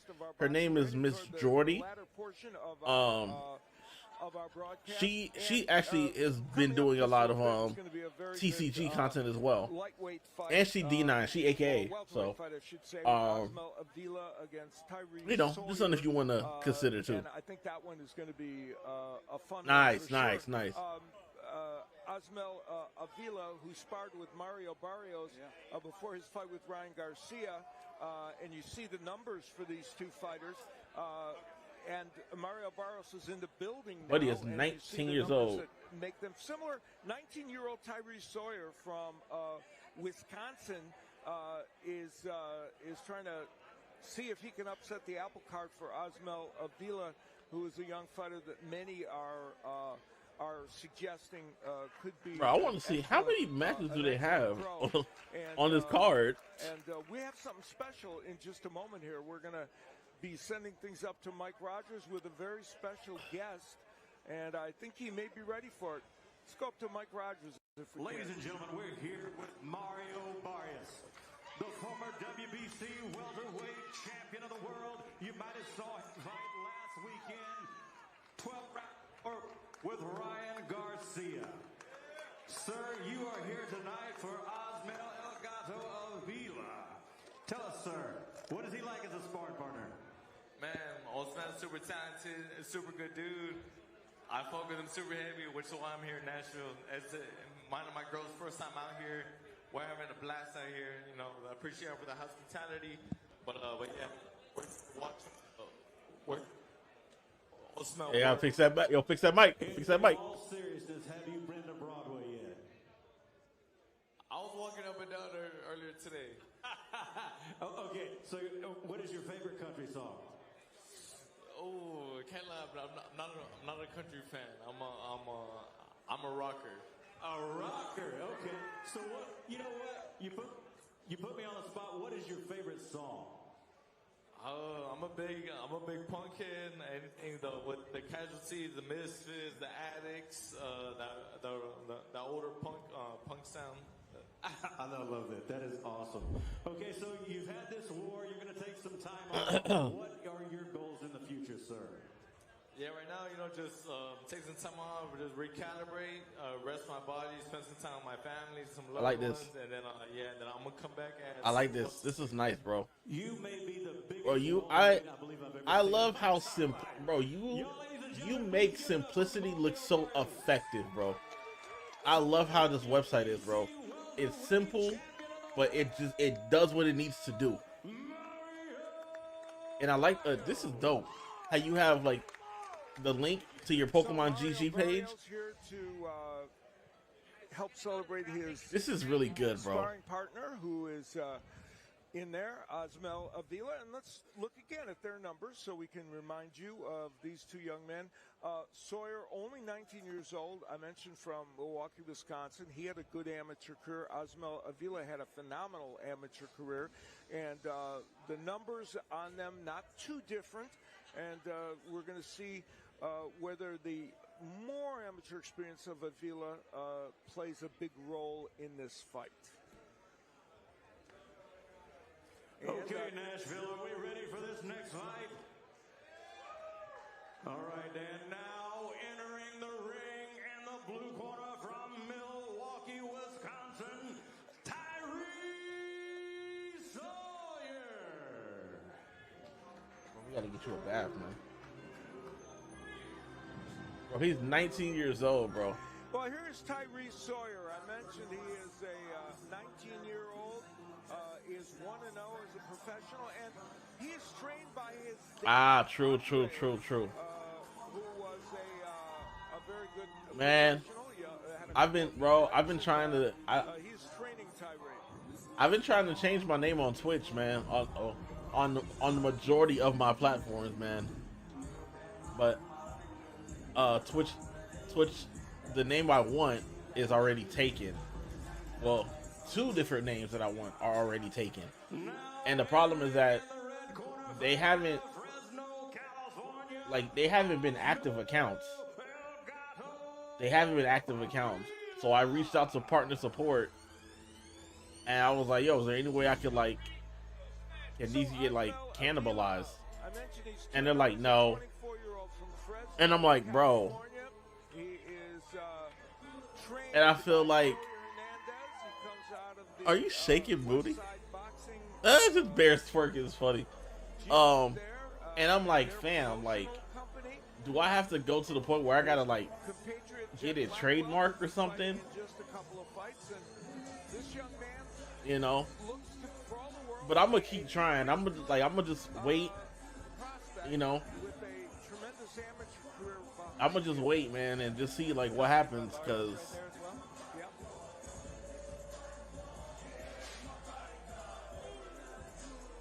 I just want. I love to. Trademark it does take a while, and it's a lot of money. For the evening is scheduled for 4 rounds in the welterweight division, and it's presented to you by Jimmy Adams Promotions and West. Oh, is he? Promotions. Sponsored by Murder Cigars. You know, First, depending on what time of the day, you know we gotta send it over to the homie. 45.6 pounds. He holds a perfect record of 1 win, no loss. Fighting out of Milwaukee, Wisconsin. Please welcome Tyrese Sawyer. And in the red corner, weighing in at 147 pounds. He holds a perfect professional record of 2 wins, no defeats, both wins coming by way of KO. Please welcome Osmel El Gato Avila. His trunks are looking good. Remember, at all times, listen to my commands. He's playing RE. Yeah, I gotta go show love to the homie.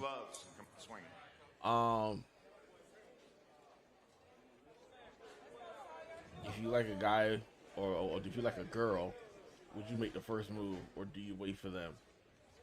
So here we go into round. If I like somebody, I'm just gonna let you know I like you. I ain't got time for that. I ain't got no time for no games. A kind of a free swinger who's got a nice that's overhand right, but tends to kind of wide looping punches. That's what I told my wife. I told her, I said, "Yo, I like you, and I wanna see where this goes. What do you say?" Yeah, and Sawyer and she was like, in his one fight, he beat a fellow 2-0. Okay. Like Avila. So we'll see. Avila's coming out. He's being ain't got smart. time for no. Listen, I'm grown. Anything that's coming out of I'm him. grown, bro. I ain't got no time for no nonsense. What we doing? How extensive? Right. We've been on a couple days. I like it. What we doing? Sawyer have a long amateur's career. Right? If you come with the rah and the I don't know. All right, bet. Peace. Next. Tournaments in the Midwest. Whenever you ready, if I'm available, then we can talk. Sawyer since at least 2001, so he's got some time. And there's Avila's left hook right there. It's very instinctive, and he's got a great one. Sawyer's trying to sneak that right hand in. Yeah, the big power for Avila comes from that left hook. I do not have time for no games. If I like you, you gonna know. You know? And that's the thing. Sometimes you gotta put somebody on the spot, man. If you see somebody that you want, hey, let them know that. You know? And have some intention. Hey, this is what I'm trying to do. This is what I'm about. If you're not with it, then not only is he 1-0, I'll holla. There's a lot of belief in himself. And we saw in his first fight where he beat a 2-0 fighter that he's got some pop in that overhand right. Now he's fighting as a lefty, which is interesting. Yeah, he's going to switch a bit. And you see, this is what Avila's trying to do. He sees it. Oh, they is 10-0. As close as he can and smother those shots. This is a very entertaining first round. Avila has Never heard that mentality before? What you mean? Downstairs from Sawyer, and he has done some very, very good offensive work as well. There's a great left hand hook right there from Avila and a little right hand as well, and that's kind of backing up Sawyer for a minute. Yeah, one thing I see is like definitely. You're the Avila first? What are you talking about? better footwork, and probably like a little bit more polished, but the hand speed of Sawyer kind of gives Avila a little bit of. It's respectable, man. Yeah, Listen, I don't have time to, bro. I was listen when I was in more experience overall as an amateur, but it's gonna be an interesting fight. I feel like this one. So you got hands, he do for a 19-year-old. Yes, not only as an amateur, but that Campbell Barrios, of course, champion of the world, helps a ton. But yeah, good body shots. Listen, when I was dating in them streets, when I was in the streets, listen, I was. Nice overhand right by Avila. Yep. When you was in the D9 dating, no, not even.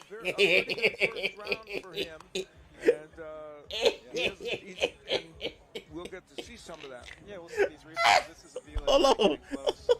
Hello. Hello. Those shots coming back in from Sawyer. And No, sir. Now Sawyer had a lot of success in this round, but that's the difference right there. Is Sawyer doesn't quite know what to do right there. He put his hands. Nah, bro. Nah, bro. Yeah, and like right now, it's kind of like shocking. These guys are, second fight, third fight.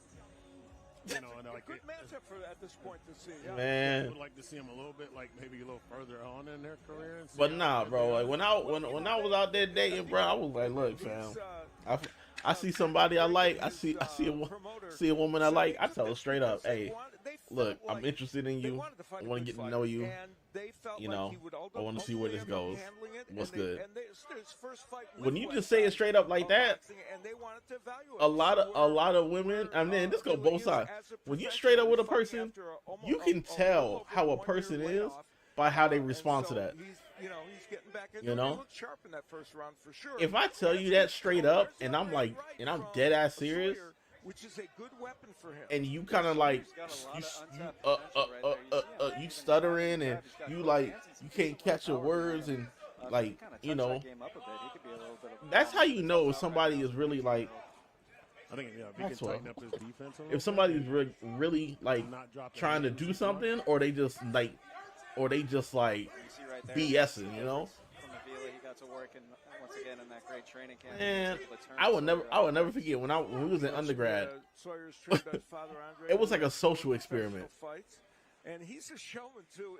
We were first in his last fight against this first. We would ask women questions. He was, talking about like commitment, or if they see if a dude would approach them and want to take them out, like how would they approach them? I probably would say yeah, and then boom, have somebody come and approach them. Have somebody come and approach him and be intentional with it, right? And then next get out of here. You ain't real. You're a problem. You're a problem.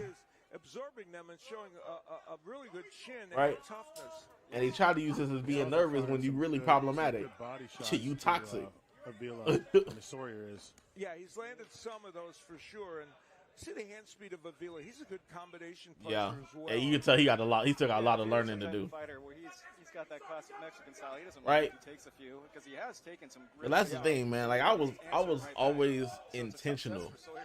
Like I was like I wasn't down for nothing casual. I wasn't down for nothing casual. I wasn't down for no flings, no one night. Ooh, I was out here looking for some long-term stuff, man. So under a minute left to go here in what has been a very entertaining round two. And it'd be funny because a lot of people talk like they want it, but then when they meet somebody that really do want it, then you realize, oh damn, like I really gotta put in some work. And it's like, yeah, stupid. What you expect? Or you was just saying it because it sound good. Nah, finish the combo with Get the to left work. hook, and that's just making the difference in these You know, moments. this fight Or leave me may get the alone. Right hand by Sawyer. This fight may revolve around whether Sawyer can get enough respect with his Mm. right hand to keep Avila off him. Right now, it's a fun fight to watch with back and forth. Oh, you see? I'm gonna tell you Sawyer's issue. Sawyer, Left hook, and once again, Sawyer takes so long, Sawyer on the chin, right? that's fine. He takes Yeah, so I mean, long with you his can hook, see definitely, and you like, can notice Sawyer's it. landing He some has his stuff, hand but up, Avila's definitely and then he more goes busier, back. more sharper as a He goes fighter. back Like, to again, try to like, charge see up these guys and in then the swing. third and second fight. In that moment, To, you know, Aviles could go and just hit him with a counter, easy. He can jump that punch so much and just disrupt Sawyer's motion. Watch it. Watch how he's punching. He's punching over. Like, he's kind of punching like outside to go back in.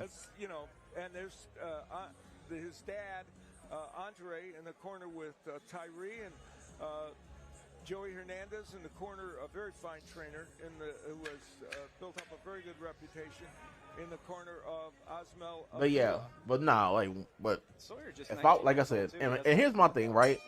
If I was like, if I was single, Yeah. if you approach me and talk about something you interested, we having a conversation. His first opponent with the overhand right. You know, we having a conversation because I respect how direct you are, right? We're heading to round number 3 of this 4-rounder, and a Ooh! by Sawyer. Did he catch him with that body shot to the midsection? Right now, he's kinda Oh my chasing gosh! shots. That's another thing, just for being 2-0, and then once again come from sparring camp with the champion like Barrios.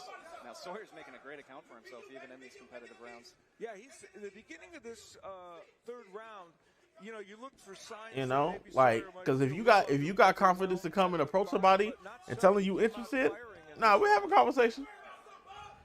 And there's the good jab and the combinations by Avila. That right hand of the body from Sawyer's been Yo, them body shots by Sawyer is hitting Very good body puncher.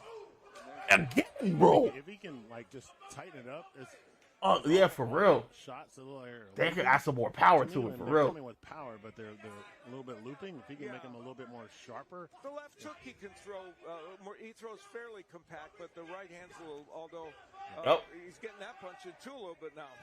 You see, like that right hand. You see how he's loose with the right hand. Whoa, he's adding power to those shots to the body though. Hooks from so low. But his left hand is sharp. His right hand needs he needs to tighten up the right hand a little bit more. If he does that, oh, the amount of power he could charge up on those shots is gonna be deadly. That's why I feel it was brought in, because he throws that hook where he just whips it and really gets his body into it. Very kind of. Yeah, he's trying to lean with the elbow as well. Garcia, obviously, but nearly there. Yeah, Bro, that's for why he went 19, to he's not Barrios bad. camp, because he could emulate that left hook. Mm. This has been a very close Yes. round, in my opinion. Both men have done really good work. There's Good Avila shots. doing some good combinations. Good shots. Good combos. Sawyer battling back. And Right. You know, a round like this is going to depend on whether the judges are giving Sawyer credit for all those body punches he's landing. Nah, you got to give him credit for the body shots because they were connecting with power too, Harder shots in this round too, yeah. I think like most of his shots, bro. are, And you know, I'm pretty giving listen. hard. I'm giving the 19-year-old credit, bro. That's just He's like fighting that. someone that He's been sparred more with a busier. former world champion, bro. Yeah, he has. More Although busier and in this sharper. round, I think Sawyer's been pretty. Like Avila's sparred with freaking Barrios, bro. Barrios just fought Ryan Garcia. Yeah, and you see Sawyer's becoming a little bit more aware of the hook. Avila actually made a good little adjustment. He kind of went over the top with it, and right there he's using his right hand But a yeah. little bit more. Yeah, pretty. Like I said, like you said, when you get married, you ain't got to deal with the dating game no more. I'm so happy I'm out the game. I'm so happy I'm out the game. For what I see out here, the dating pool is pee, syringes, He's awkward, ineffective in that and awkward poop. especially when he makes a miss and comes back with that quick It is body. tough out there. What a round of boxing that was. You'll see in these replays right here, that's Sawyer flipping stances, then he throws that right hand. Avila made an adjustment, kind of rolled with it, caught on the back. And there's that left hook that Avila's been trying to sneak it in. And there's a variation in it with it. Went up top, then went down. I'm really divorcing this one.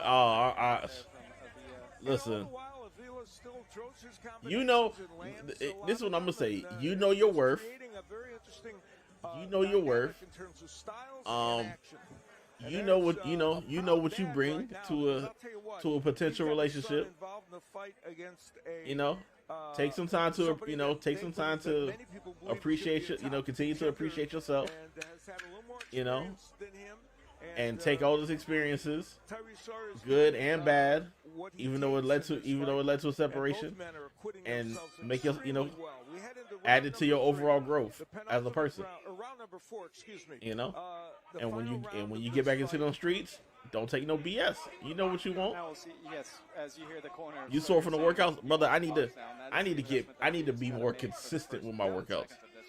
Like I'm over here trying to work out. I'm trying to work out at work, bro. Yeah, I wish it was more. So trying to do work and then like take a lunch break to go work out in the gym that we got. Just so I feel like I'm being active, you know, or walk around the building multiple times. Welterweight encounter, and oh, you're welcome. If that third round was a round that Sawyer could have won, we may be looking at a pretty close situation here. And that's the trick with these 4-round fights. They're so quick that if you get dropped, especially too, that could really make with that uphill, for sure. Good combination punching there by Avila. He is certainly a good combination puncher. There's no question about that. I don't have Josie. I don't have the rights for Nevada, Wyoming, bro. They didn't give us the rights for it. I think the next basketball game we got. He knocked out Henry Mendez in the third round. You've been filling them calories in, but not out. Shut up. Yo, pizza, shut up. And there's that return fire coming back. Avila lands a good right, then Sawyer answers with the bro. Body. That's Bomber. I took my under desk treadmill from my house and brought it to work. Bro, I wish I could do that at my workplace. Nah, Dead Star. I feel like at your workplace, I feel like what you need to do is like when you get a box, bro, just do some curls or get a box put on your shoulder and do some squats. Avila has been like very, very busy. Like, listen, you gotta find a way to make it work.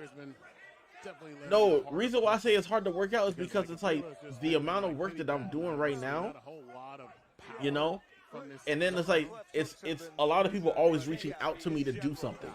So like the only time I can really go and get a workout in is when I'm going on my lunch break. Yeah, I'm taking the time to appreciate myself before I get back at it, as you should. Always do that. Always do that. You know, like I said, I don't know the events of what led to your current situation and status, but always, as long as I'm gonna say this, as long as you remain, if you look in the mirror and you hold yourself accountable for anything any role that you played, and then also remind yourself of who you are, what you're worth, and being intentional, then you'll be fine. You'll weed out the nonsense. You'll weed out the BS. You'll weed out the people that that talk a good game, and enjoy yourself and enjoy your life, man. Live like really live. Connect with some people, connect with some girlfriends, and like girlfriends who are positive minded and have real good core values. Like people that can actually add value to your life. The ones that talk a good game be catching me sometimes. You listen, the red flags will always show themselves. The red flags will always show themselves. They'll listen. They can talk a good game, but then you talk about something else, and then they'll slip up. And interestingly, both men may have everybody not flawless. Why they're well thought of. Yes. And that's. If Michael Jordan could have a bad game in the NBA, anybody can slip up. In their career, I mean, just right now at this point in time. If I ever do get a girlfriend, I'll pray for her. Hey, and to do now, I don't know if you're saying you're gonna pray for her because of you, or you just gonna pray for her in general, which you should. These guys, I mean, they gave it their all. You gotta speak life into your partner. You gotta support your partner and speak life into your partner. and Tyree Sawyer look like a 19-year-old. Tyree Sawyer. Much room to grow, Yes. they both have blue sky ahead of them for sure. But all because of me, yeah. We'll see though. We'll see what the Because you're a dirtbag. I hope it's just as close as we think. You found the card? Can you send it to me, please? There's got to be one round at least thrown in there somewhere. I think for Sawyer.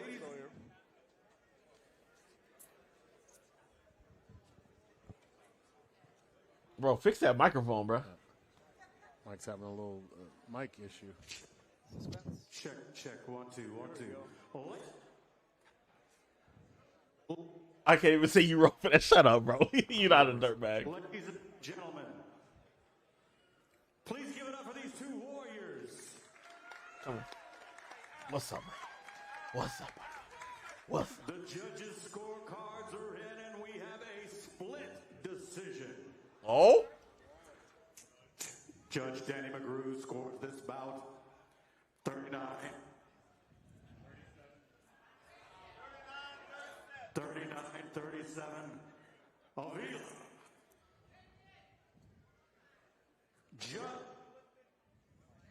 Yo, fix that mic, bro. The mic is getting whooped. The microphone, shoot, the microphone getting whooped. Throwing the towel on the microphone. I be rage baiting people because I'm bored. Yeah, do better. You gotta do better than that, bro. Do better than that. Tension of the moment. Right, use your outdoor voice. Project. Project. All right, here we go. Not yet. There you go. Check 1, 2. There you go. You in Nashville of all places. Man, if you don't bring one of them wired mics from the stage. Gentlemen, let's do more time.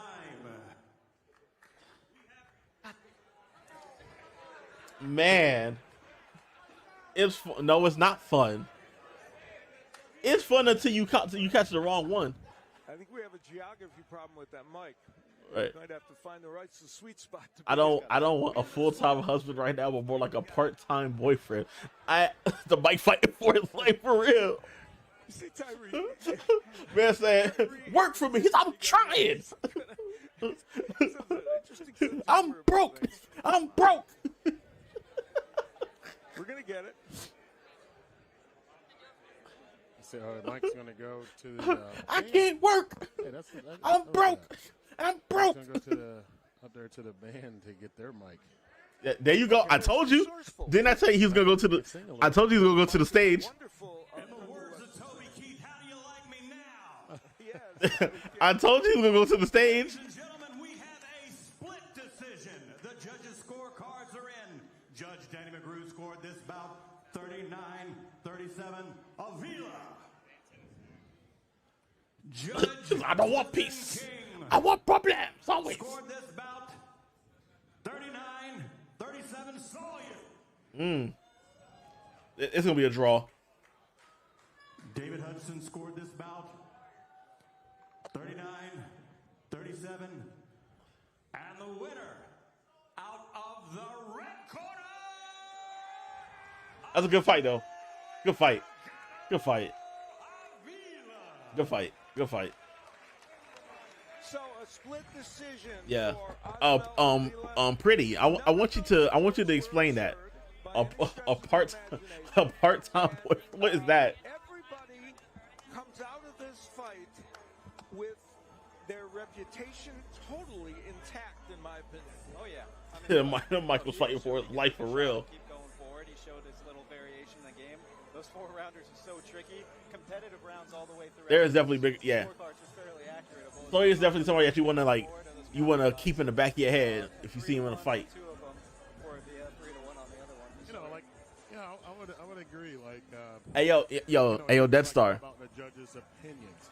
Like, what are you seeing? Like, if some judges like to see. In the blue corner from Duluth, Minnesota,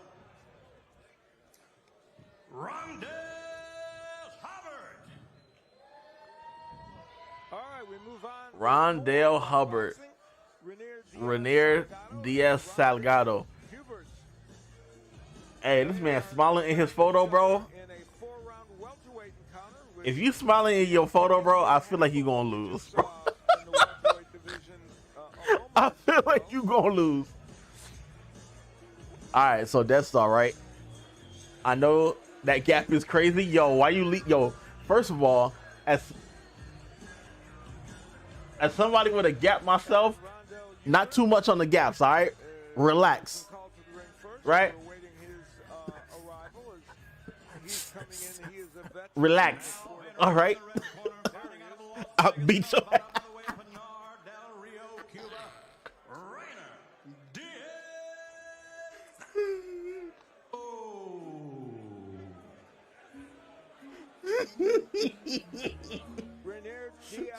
Yours not noticeable. His. Oh man. Oh yeah. So Death Star. So you might like this, bro.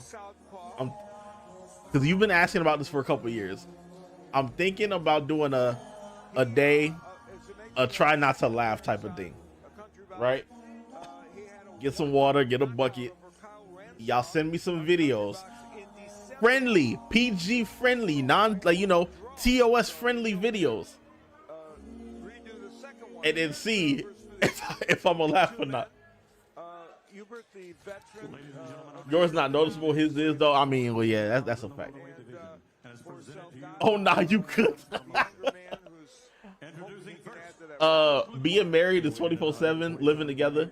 I'm gonna need some space, so we need our own places. That's part time. Oh, okay. I mean, technically, you can even still have that. You can still have that with in a marriage too.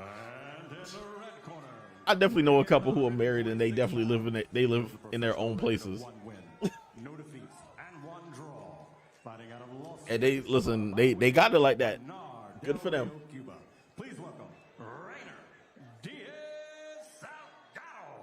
Oh nah, you know what?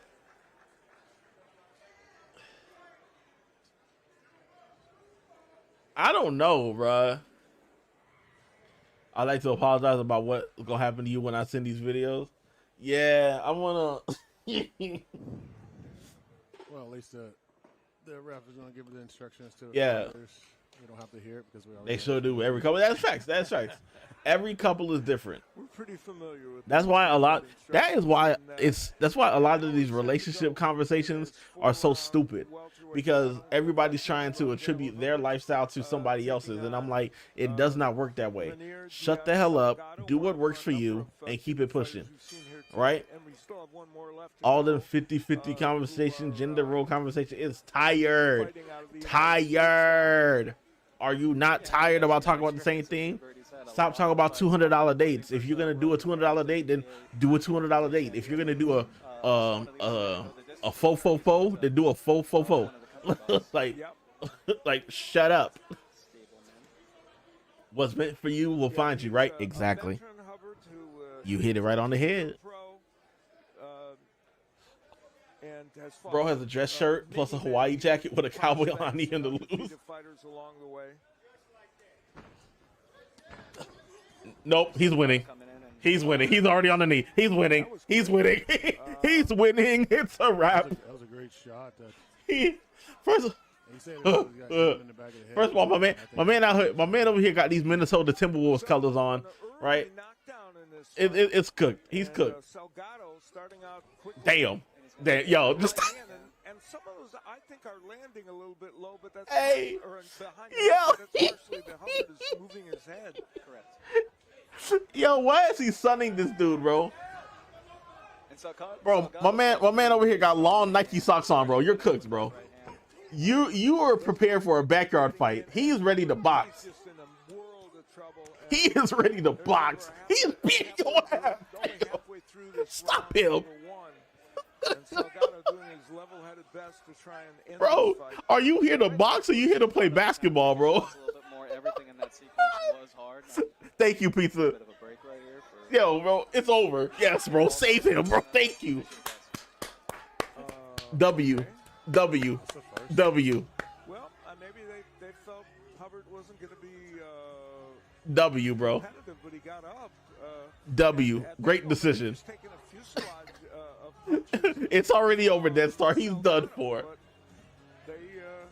I'll let you know which was happening already. Felt that they needed to Bro. start this fight.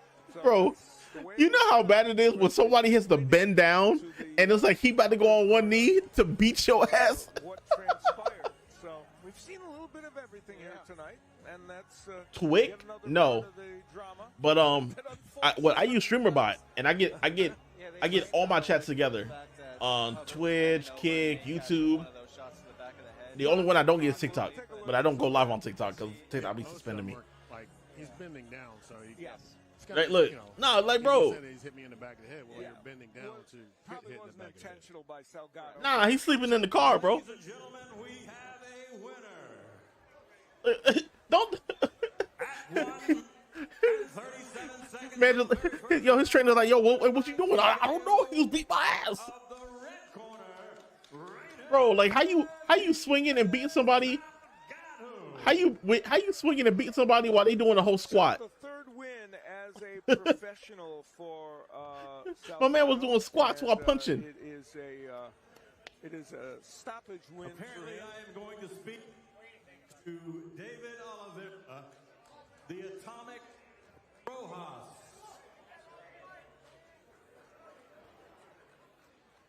So, Mr. Rojas, apparently you had a bout tonight with Edwin Cortez, and he chickened out on you.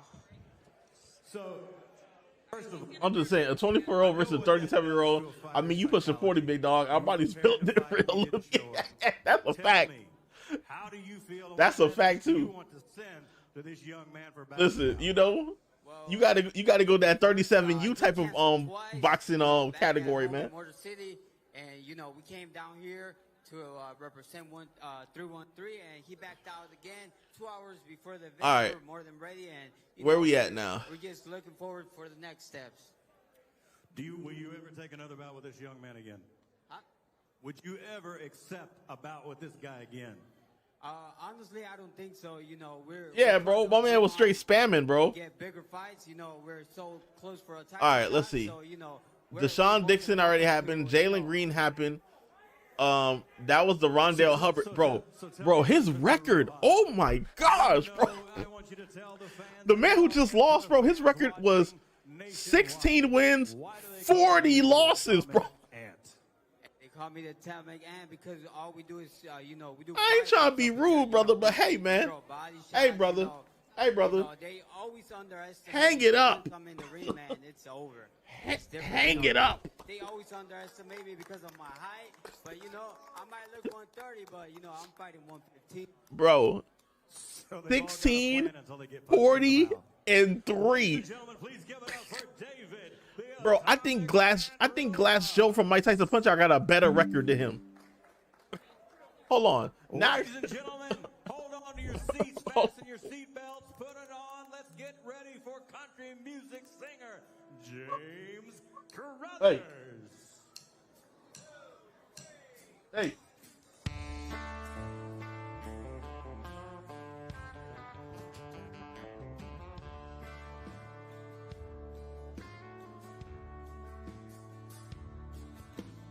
People say I'm no good, crazy as a loon.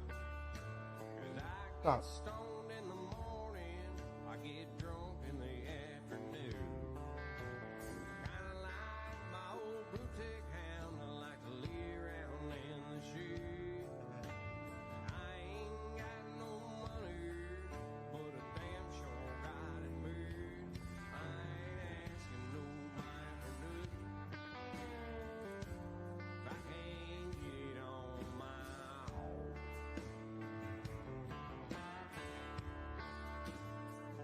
If you don't like me, Matter of fact, you lose the right to use the door, you go out the window. All the black folk in the fight and they playing country music. Where the hip hop at now? It's called country box for a reason.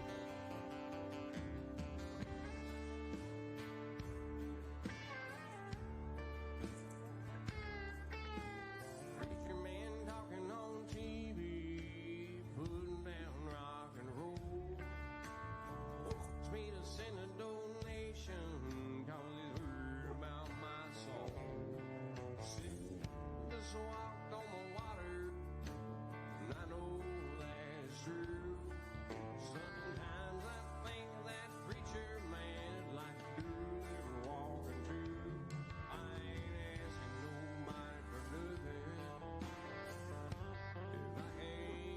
Hey, relax, man.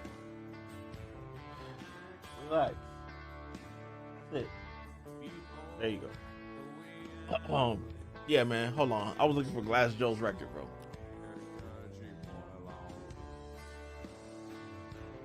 All right, Glass Joe was 1 in 99.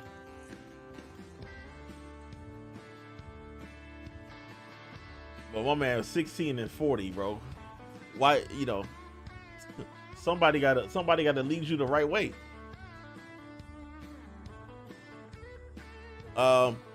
Christian Biggs, Kesson Freeman, that happened. Tyree Sawyer happened.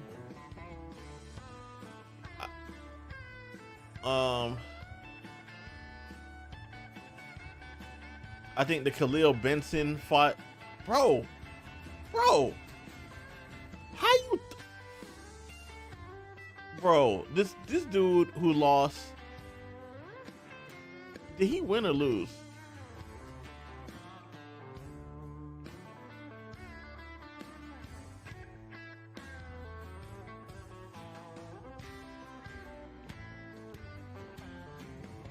Bro, my man is three wins, 35 losses, and 2 draws. And you still fighting, brother? Hey, man, I respect it.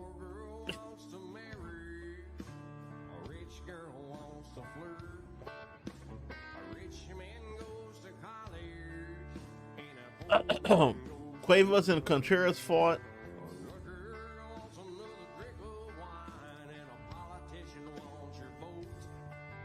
One, two, three, four. I think we got like 5 fights left.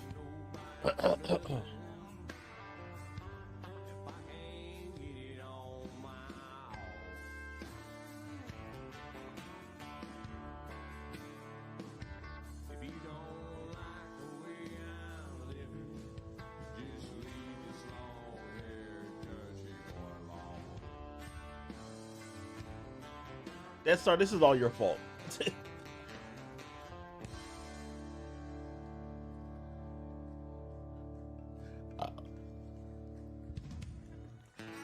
Could be holding you tonight. Yeah, and Pretty, they are also in Tennessee, so you know it's like a country music capital. You don't care about what I think. Well, I think I'll just stay here and drink. Listen close and you can hear that loud jukebox playing in my ear. That's crazy. My man said I'm 3, 35, and 2. My man said I've been fighting and I've lost 35 times. And I'm and I'm like, I'm gonna still fight.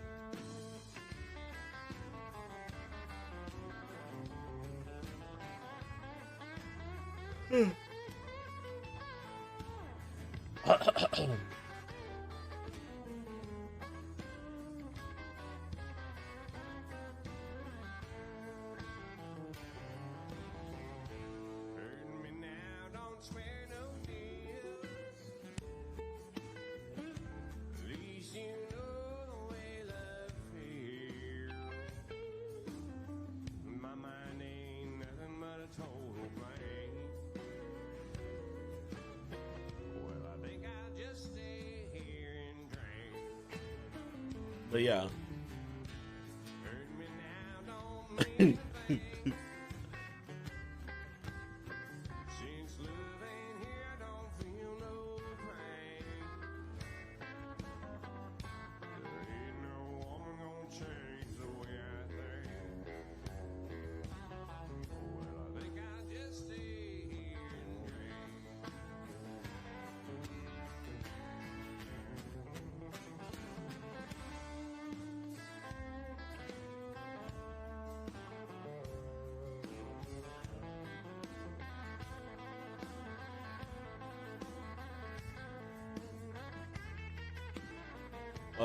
But yeah, man. I'm thinking we might do it next week. I'm thinking next week or the week after. I gotta see what's going on.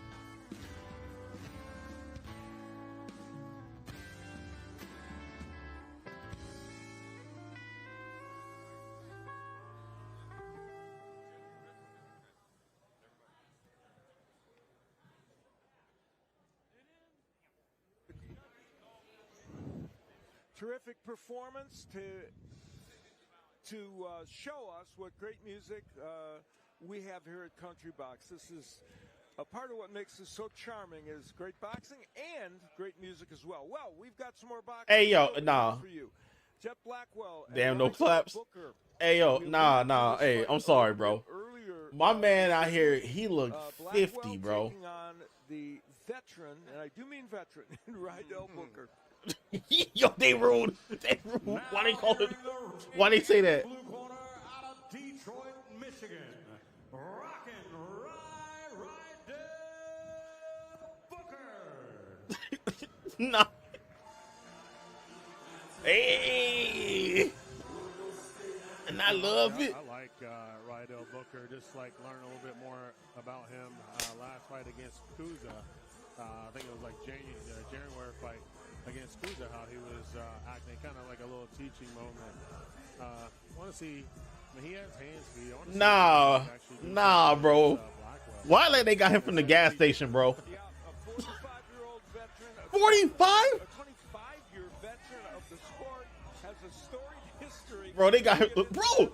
Hey, okay. All right, brother. Hold on. Hold on. I'm not trying to be rude, bro. Listen, he got a good record, though. His record is 27 wins, 12 losses, 1 draw. Now Bro, he's 45. Oh, he from Detroit. He gonna win. He from Detroit. He gonna win. And here comes Jet Blackwell, Hey. 24-year-old who is 6-0-1. Bro, 45 versus 24? Win over Oric Anderson in October, a win in a 6-rounder. This is his first appearance on Country Box. Bro, he's 24, bro. He had a very good amateur background and pushing it now into the pros. He hopes he can be a heavyweight contender. And here are the numbers. Bro, you see the difference, obviously, in age. That's he's big one. 24. Both big men, Rydell Booker, even bigger. And, yo, what is this will be an interesting one to see how it plays out. Neither man is a monstrous puncher. Bro, all right. I'm going to say by the second round, they both going to be gassed and tired. Scheduled for 6. No. Yeah, 24. Introducing first, fighting in the blue corner. He weighed in at 200. I ain't gonna hold you though, Buddy does not look 24. He has a head dent. It's crazy. Not a head dent. Why you say my man said he got an indentation? Rockin' Rydell Booker. And in the red corner, he weighed in at a whopping 257.8 pounds. He has a professional record of 6 wins, no defeats, and 1 draw. 2 of those wins coming by way of knockout. Fighting out of Fresco, California, please welcome Jet Blackwell. Bro, you 24, bro? You look 40. You know, we don't have any more like beautiful heavyweights. Hey, yo. Yo, why he say that? Why he say that? That is an Albert Yo. special. You know that? Yo, the shade is real. That is a classic for you. So I'm thinking about starting the Star Wars series for the first time. You should, bro. It's fire. All right, we headed to round. Bro, look at this, bro. No more Kenny Nortons out there, huh? Yes. All right. Bro, he's already fighting like backyard unk status. They were. We head into round number 1 of this heavyweight encounter, a 6-rounder. 6 rounds. They can't do 6. Stop it. Stop it. Stop That's it. what he said he was going to do. Stop He's it. gonna jab and push Booker backwards. Yeah, Blackwell's 6 rounds is insane, bro. Stop it. He is very Stop much this a nonsense. boxer, but a boxer who can be aggressive, and he's going to try and do that in spots against Booker. Bro, Big Unk, his back is so big, it's so stupid, bro. He came in as a professional 25 Why am I doubting? He won 22 Pizza? fights in a row. Pizza? Tony as a cruiserweight. Listen, there's a time and place where you have to be real with yourself, Left the sport for 13 years. right? And You got to be real with yourself. Now, There are since he's listen. come back, he's There are fought times again, when but, you are old enough where you got to he be in a has grill been involved in boxing for behind the a long, grill. long time. You got to check the temperature for the chicken and make sure that it's cooked properly and cooked through. Why you fighting? Right? The only time you need to be fighting is if you disciplining your children. Right. What man said he got a back like a Chevy Suburban. We see him in these things.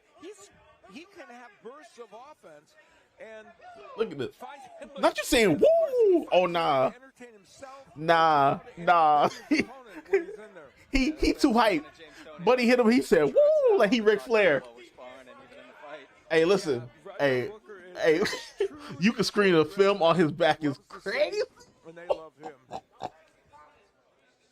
You know, just like like Oh, you get to talk to him a little bit outside. You know, he is. I need to, exactly, bro. Where's the Bluetooth earpiece?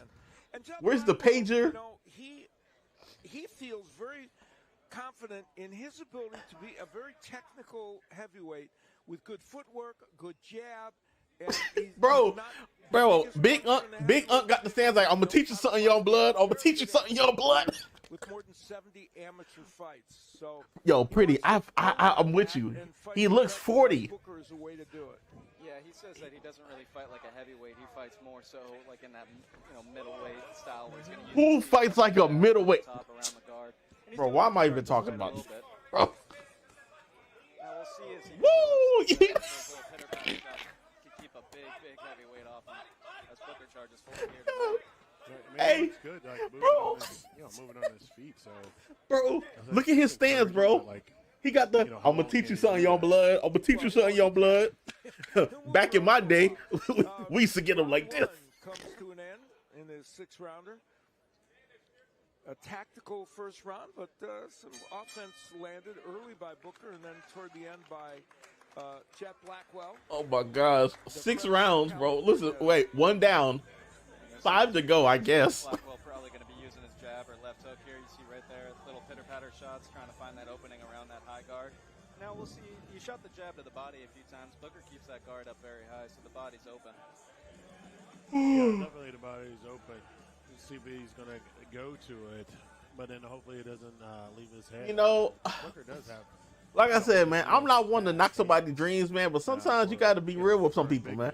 Yeah. Like Right? if he- Yeah, like you ever had a friend that thought they could rap, and he's, right? And you knew that they was bad. You got to be that friend and tell them, hey, brother, like this not it. So, You know, but this not 45 it. years old, And you know, it could be like this not it right now, and sometimes it's this not it ever. You got to be happy that he can still get in there. The Caban weight in that ring is a Toyota Corolla is Back to crazy. Detroit, where he can just do a home crowd and end his career. So we're heading into round number 2. Jet Blackwell, who was bullied as a youngster, took boxing. His dad suggested, you got to go to get some boxing lessons. He did, beat up the bully, and fell in love with boxing. And then he became, as I said, a very top amateur. Also, so my man was on an Epo arc. Okay, he was on the Epo arc. Up there with West Side Boxing up in Northern California. Patrick Reagan and his crew. And Uncle not even sweating. What you mean, bro? Bro, he sweat more behind the grill than he doing right now. 4-year-old son. Look at him. Whoa. He's taunting him, bro. Unc is taunting him. He ate the bully. Is crazy. He's the other dude is glistening. And there you see, Blackwell using the jab both downstairs and upstairs. And when you're Hey, Unc, show me something, cuz. Unc not even swinging yet, bro.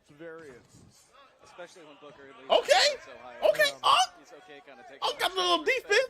As you to see you try to bat that one down. Look at I'm just chilling. He's like, man, I'm hitting young blood for fun. With, when he was in there against Kuza and also against Nestor Santana, the last fight he had here on Country Box when he lost to Santana. He can be against those ropes and avoid some punches. Yeah, and right now he's pressing forward. They're trying to time something, obviously. Right there. Looks like he's been trying to time that left hand. And right there, he's not too. Come on, Unc. Come on, big Unc. And like Unc gonna be like, man, let me go ahead and whoop this man. I got a cookout to go to.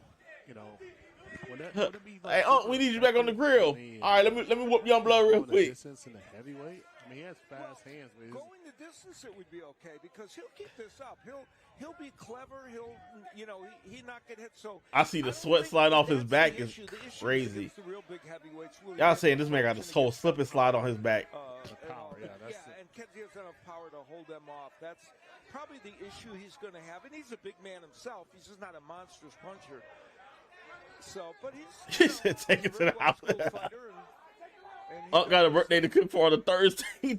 It kind of makes sense when you say like he got bullied and then he just learned to kind of really the technique of boxing. Yes, and precisely. boxing. Yeah. That's exactly right. Hey, Unc, bro. Hey, Unc, bro. Unc, what you doing, Unc? And he held it true during his whole amateur career. Yeah. So, and Rydell Booker now. Look, man, Unc out here just fulfilling side quests, bro. This is a side quest for him. Just been testing the waters and not done too much offensively. So I ain't gonna hold you, bro. If this goes to a decision, I think I'm gonna be upset. This is his gym workout. I respect it. For real, he's on a whole side quest. He wants to sit down on his punches. He wants to outbox it. He wants to score those points, take you to the. Listen, I respect it, right? Because my man is out here saying, "Look, man, I don't care how old I am. I'm gonna do something I love. I love that." Yeah. Now he does have it's just that for me, I think there'll just be some other things that I'm gonna choose to do than go box. He is capable of that, but the question is, you know, would he be able to? Rydell Booker is not the kind of guy that goes down. But he got me thinking, like, you ever heard the meme when it's like, I think people act like they Batman? People think I'm fighting to save the day. But really, player, I just like to fight. What? For people that, you know, right. He look, he tells I ain't never lost it. One of the most charming personalities of any person I've ever in there looking like Trader Joe's Spice. You know, nobody dislikes him in boxing. I don't think there's a soul. Yeah, like he's having fun in here. And that kind of, he's trying to kind of get in Blackwell's head here, saying, you don't really have the pop to hurt me. You're not scaring me at all. Now, Blackwell's winning these rounds, but we'll see if Blackwell starts to, you know, even try to press the face and kind of, you know, wipe that smile off the face. He may at some point, he may at some point, but. Oh, my gosh. See right there, those are those little pitter-patter shots. You know, and they're not, a few of them are finding the home, and there's Booker kind of getting, that's an inside on the clinch right there. And that's like, you know, he's being more, you know, more aggressive. His shots are like a little harder with Booker, but they're few and far between. Yeah, of course. Hey, Bomber, you still here? You mentioned at the top of the telecast that Blackwell has experience with an older heavyweight. He sparred with Mike Tyson for his recent couple of recent exhibition or real matches, whatever you want to call them. Who sparred with Mike Tyson? The heavyweights even older than Big Unc. Yeah, I'd love to see him like spar with Mike Tyson, see how he handled that. Who? Blackwell? Yeah, Blackwell with. Yeah, he was with Tyson. He sparred. Oh, the 24-year-old sparred with Tyson? Yeah, oh, nah. I think for the Jones fight as well. Roy Jones. Yeah, I think Tyson was 54 then. Booker's only 45 right now. So how many matches happened? I think we got like 5 matches left. So I think 8 of them already happened. Because some of the matches were like literally like first round knockouts. The judges. He literally is spamming zero. On the controller for real. He's gonna have his moment in there. Blackwell, and some of that, you know, is designed to maybe take Blackwell off his game a little bit too, but it's not. And this is what Jet Blackwell does. You know. Hey, yo, Bomber, you still here? He's got good combinations. He's got pretty good hand speed. He's got a superb jab, and he will do this to you.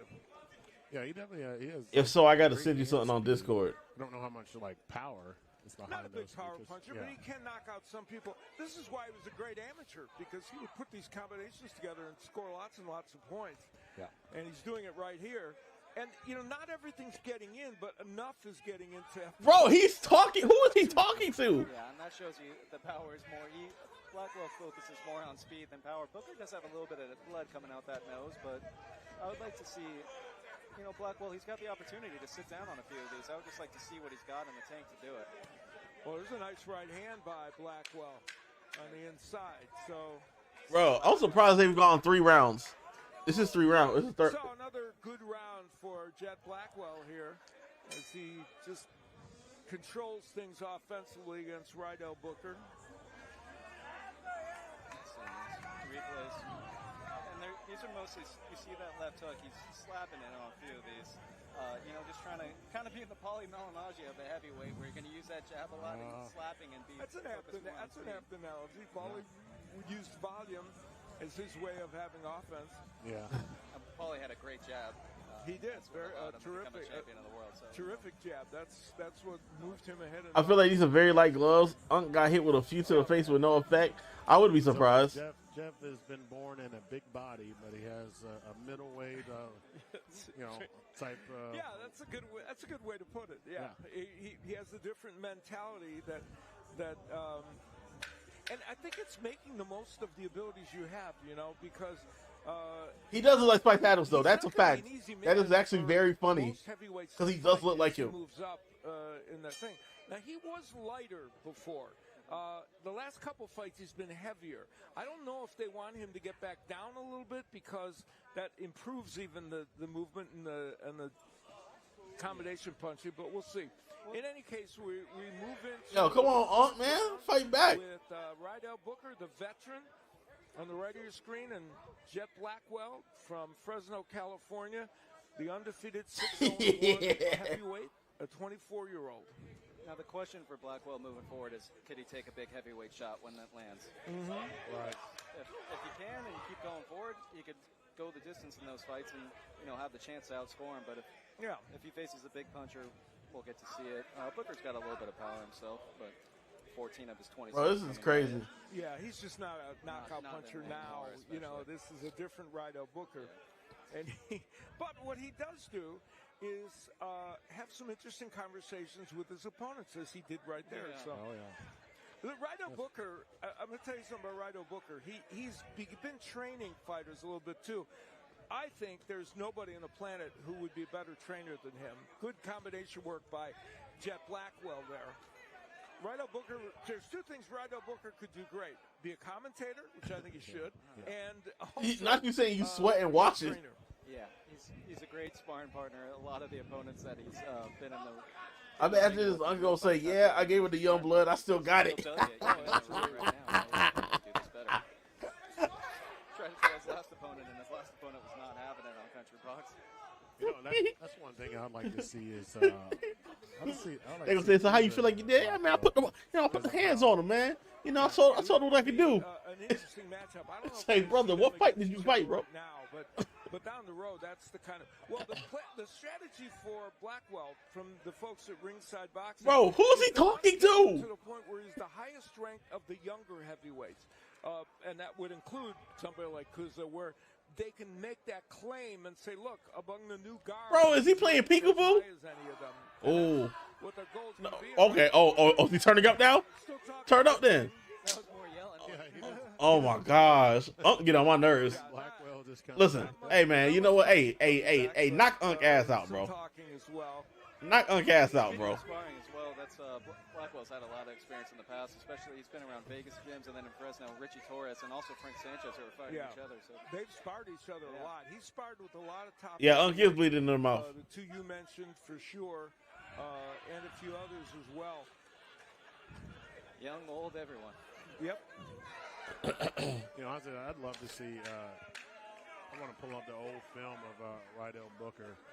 When he was undefeated. He was a very good fighter. Because Really good fighter. you could see, his skill, his hand speed, Like in here, he just Yeah, like, fan. Now you know what? That's a fact. I want to see Way different stage in his career, obviously. because that don't make no damn sense, bro. And this is what James Rydell old Rydell Booker, James Toney kind of took him to the inside. Booker. And James was one of the best off fighting inside and on the ropes, and that's how he kind of handed Booker his first loss way back in 2004. Yeah, but like James Toney was probably undefeated himself, so right? Not by the cruiser. Oh no, but at that point he'd lost. He lost to Jones, and he lost one other fight. But he was still an elite fighter. Yeah. I mean, he went into the cruiserweight division and had brilliant fights.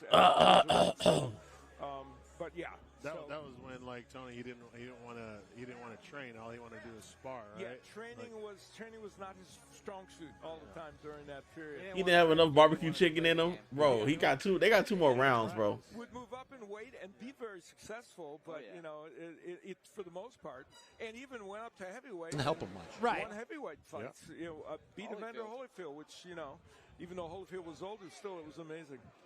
Anyway, we're heading into round number 5, and this match has been mostly He forgot his shot of bacon grease and crown peaches. Crazy. Getting his way with his hand speed and his jab, and Rydell Booker, the veteran, kind of absorbing some, blocking some, and staying in the corner. And talking some. And talking some, yes. Talking a lot. Yeah, quite a bit, yeah. Yeah, and Booker. They sweating like crazy. They don't need another round. The first half was announced. February 7th, Bro, so is he? Really 45. He fights in spurts, and it's mostly going to be that left hook, right hand. There you go. Tee up. There you go. Hey, come on, big Unc, hit him, bro. Little uppercut, and right here in the clinch, gentlemen's, they kind of backed up on their own. No need for the ref side. Chet Blackwell told us a story about somebody that was calling him in to spar, and I forget who the fighter was. Hrgovic. Yeah, it was Hrgovic, and they wanted him to stand in front of him and be like, somebody pressure guy, and he said, I'm not that guy. I don't do that. I'm not going to be here in front of you, and you might not hit me if I'm standing in front of you and sparring, so you don't really want me. And they eventually said, oh, okay, yeah, that's a good point. The good thing, like right now, I'm seeing that Blackwell's, came up with the. So the young dude actually sparred with Mike Tyson. Actually sparred with Jake Paul. Yeah, he's setting down a little bit more on his punches, and even some of those body punches have been good. And I mean, Rydell Booker at this juncture, he's had three performances like this, so and he knows that he's right at the end of the string, and he's thinking about other things in boxing. Yeah, and he started his career all the way in 2001. That's a long time ago. Yeah, but the first time he was stopped was Hrgovic, who we're talking about in 2000. I'll be tired too. I've been doing all the fighting. And the interesting thing is he was a cruiserweight before, so he was lower than the heavyweights.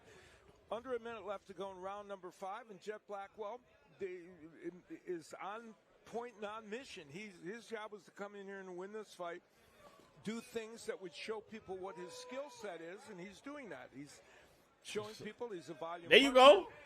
Tag him. Who has a skill set. Bro, who is you talking? Couldn't be knocked out by a bunch of. Bro, I'm sorry. If I'm a fighter,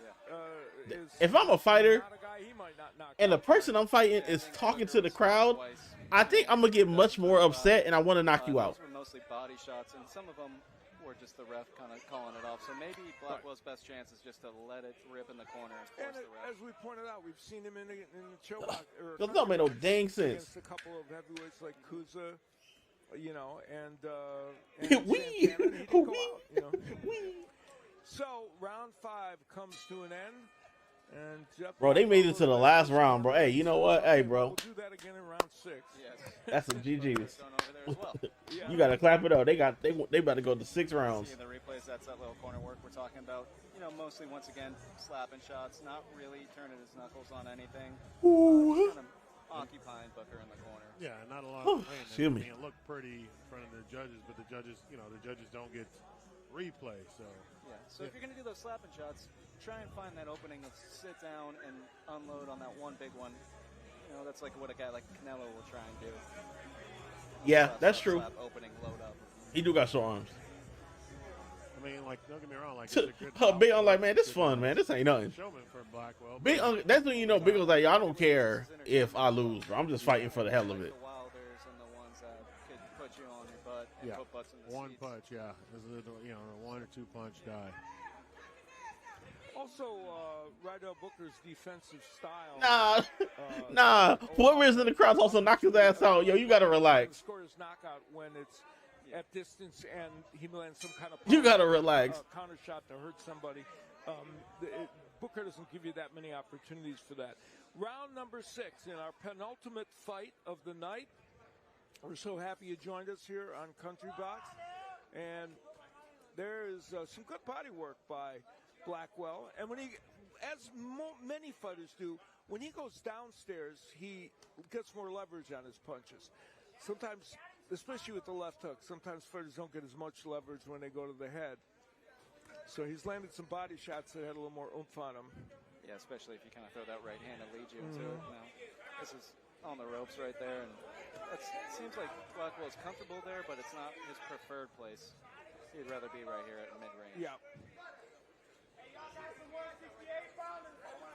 Blackwell came into this fight 6-0-1, and they are looking for him to be busy in the year 2026.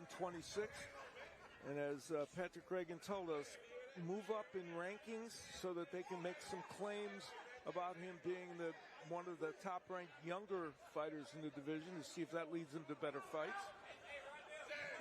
But no, Albert, this is what we're saying. This is where you slap that left hook again, it lands, but you would like to see him really just load up and dig into one, and he's got the opportunity right here. Yeah, I mean, to be a heavyweight, you gotta have some type of power behind you. These are fighters you fight in the beginning of Undisputed. Hey, get out my head, get out my head, get out my head, get out my head, get out my head. It's technical, he's like, I mean, he's scoring. Man, this is not even Undisputed, bro. This is like Fight Night Round 2, Fight Night 2004 type shit, bro. That was a good right hand. It's like Booker is so good at covering up. That's one of his, This is that Knockout Kings. This is Knockout Kings, bro. And even when Blackwell's doesn't always open up the headshots, but there's a couple of good combinations by Yeah, those Blackwell. are the best. That was definitely the best shots I've seen from Blackwell by this fight right there. I agree, but he stepped back, so you can, you got the chance right now. Go. Hold R1 and press select the body. Feels like it. Yeah, just I'm out here trying to use the map cheat code for Call of Duty.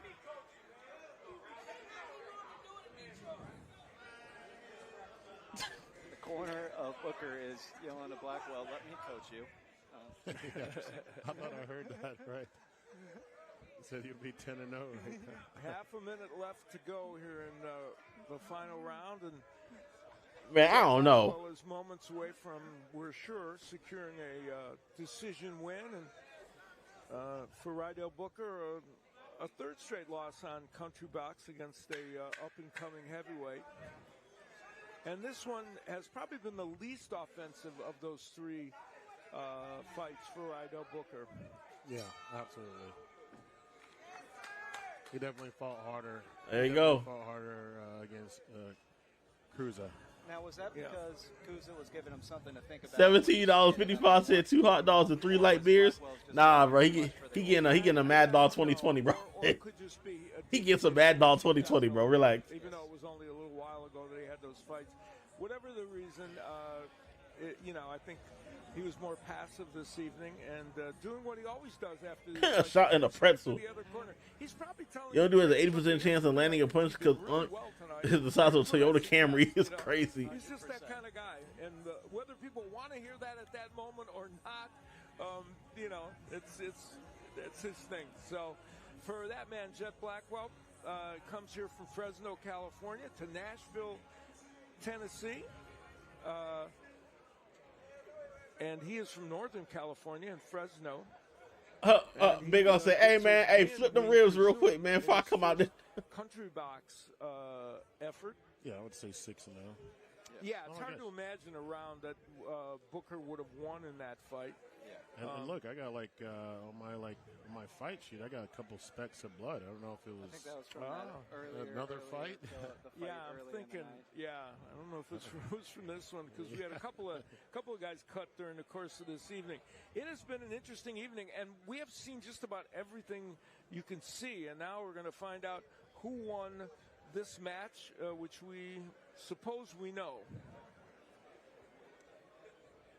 Yeah, but young blood definitely won. Ladies and gentlemen, You see, you see, he heard him right. He just said, "I'm just having fun." Whoever that was, she was like, "Hey, if you win, I might let you hit." And he was like, "Man, I'm just here having fun, bro. They give me a little check." Yeah. So I'll get up in there while they're. His ring squad look like FaZe Rug, Tony Yayo, and some dude named Chris.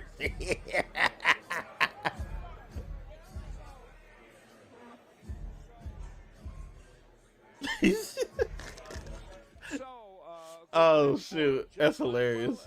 As we thought during the course of the evening, and he is able to. Here we are. He is able to get himself a win that he wanted, and did it in the fashion that Jet Blackwell does these things in, with lots of combinations. And we're getting ready for our final match of the evening. We set it up in the open, but we'll do it again because it merits it.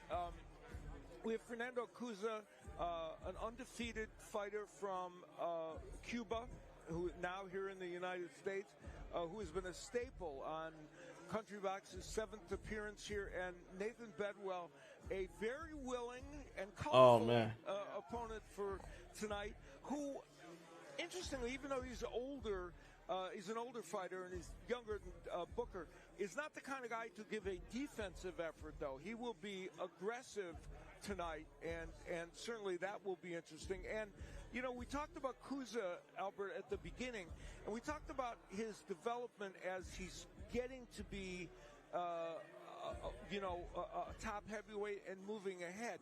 One of the things he hasn't always shown is power. So it's interesting. We were talking about that with Jet Blackwell. Tonight's a night where it's an opportunity for him to do that.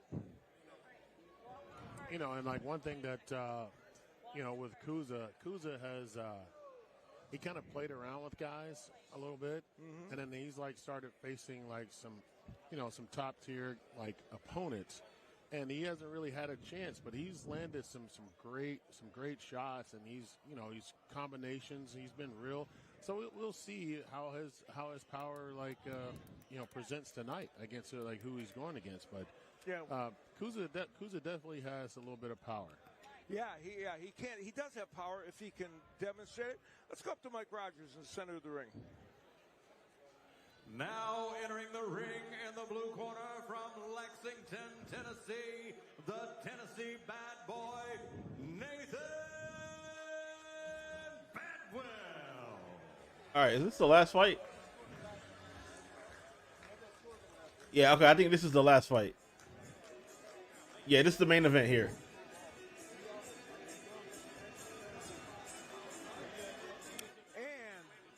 And the matchup is there. Fernando Cuza and Nathan Bedwell.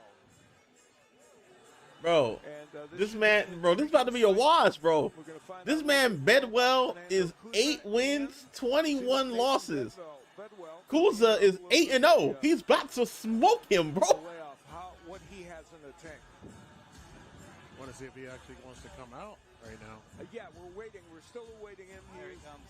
There he comes. Here comes Nathan Bedwell, 37-year-old, a journeyman heavyweight who always gives a yeoman's effort in all of his fights. Hey yo, why Unc sitting in? I seen it all, fam. Unc just fought 6 rounds and went to go sit in the crowd. I'm done, fam. Unc fought 6 whole rounds and just said, "I'm gonna go sit in the crowd, but I'm tired. I'm done, fam."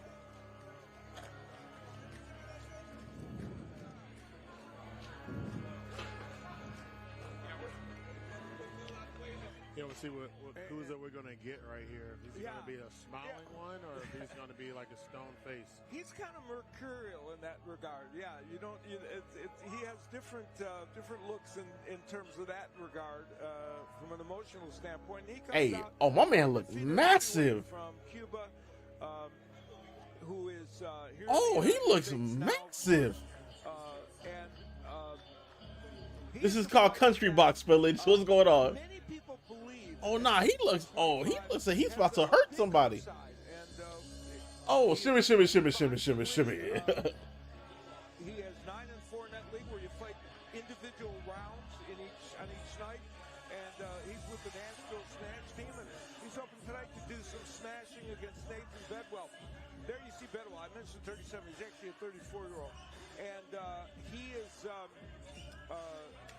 getting ready to do battle against a younger man and a top prospect. Tonight, we want to introduce the promoter of the 39th edition of Country Box, Nashville's own promoter extraordinaire. These men look tired already. Nah, Buddy in the red, he's 8-0. 8-25. He got potential. Now, the last fight, yes, those dudes look tired. I mean, bro, like, Buddy in the blue, We would like to recognize tonight the Buddy in the blue, we got Damian Lillard versus Luka. I'm done. Please welcome Adelaide Adams as she does the Pledge of Allegiance.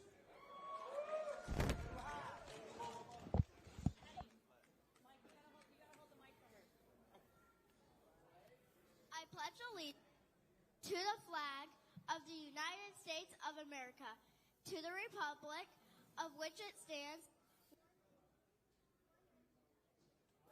one nation, under God, indivisible, with liberty and justice for. Good job. At least I know now it wasn't just me. And now our anthem, please welcome the national anthem sung by Kish Moody. Oh, say, can you see by the dawn's early light what so proudly we hailed at the twilight's last gleaming, whose broad stripes and bright stars through the perilous fight for the ramparts we watched were so gallantly. Listen, hot sauce versus mayo. The Bronx versus Minneapolis. He is singing his heart out. The one in the blue, he just got out the couch. Bro, the one in the blue has a record of 8-21-1. So, Spillage, you might be absolutely right. Through the night that our flag was still there. Oh, say does that star-spangled banner yet wave for the land of the free? Yes, it is. It's inside of a restaurant in Tennessee.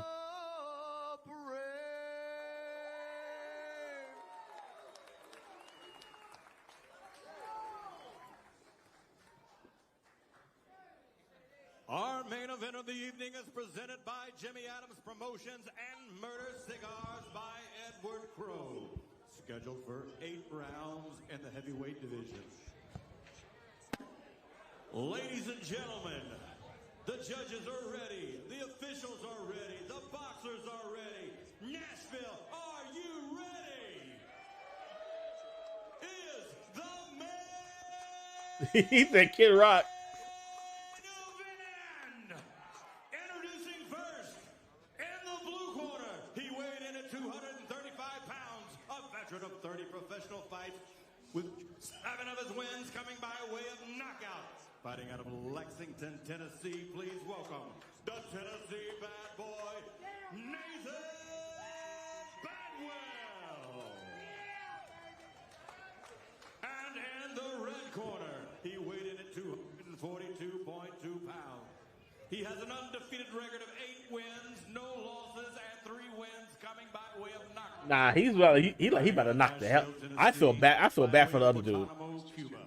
Please welcome Fernando, the Legend Kuzar.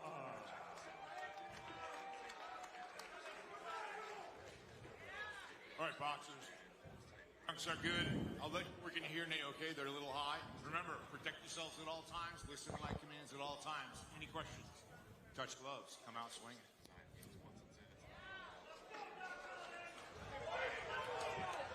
Now, if you notice, there is a little bad blood between these two guys. They were scheduled to fight before and had an encounter, and then at the weigh-in, All right, here we go. Kuza kind of 8-21-1. pushing Bedwell. And, He's taking that so rant. they have had their moments with each other. We'll see how that translates into what they. I'm sorry if I'm 8-0 and I lose to a dude that's 8-21-1. I lose it. For a matchmaker that used to use Bedwell, I'm taking off the gloves and I'm fighting you with my not let fist. That record fool you. He used to be hell on wheels, and he's going to one more time. Yeah,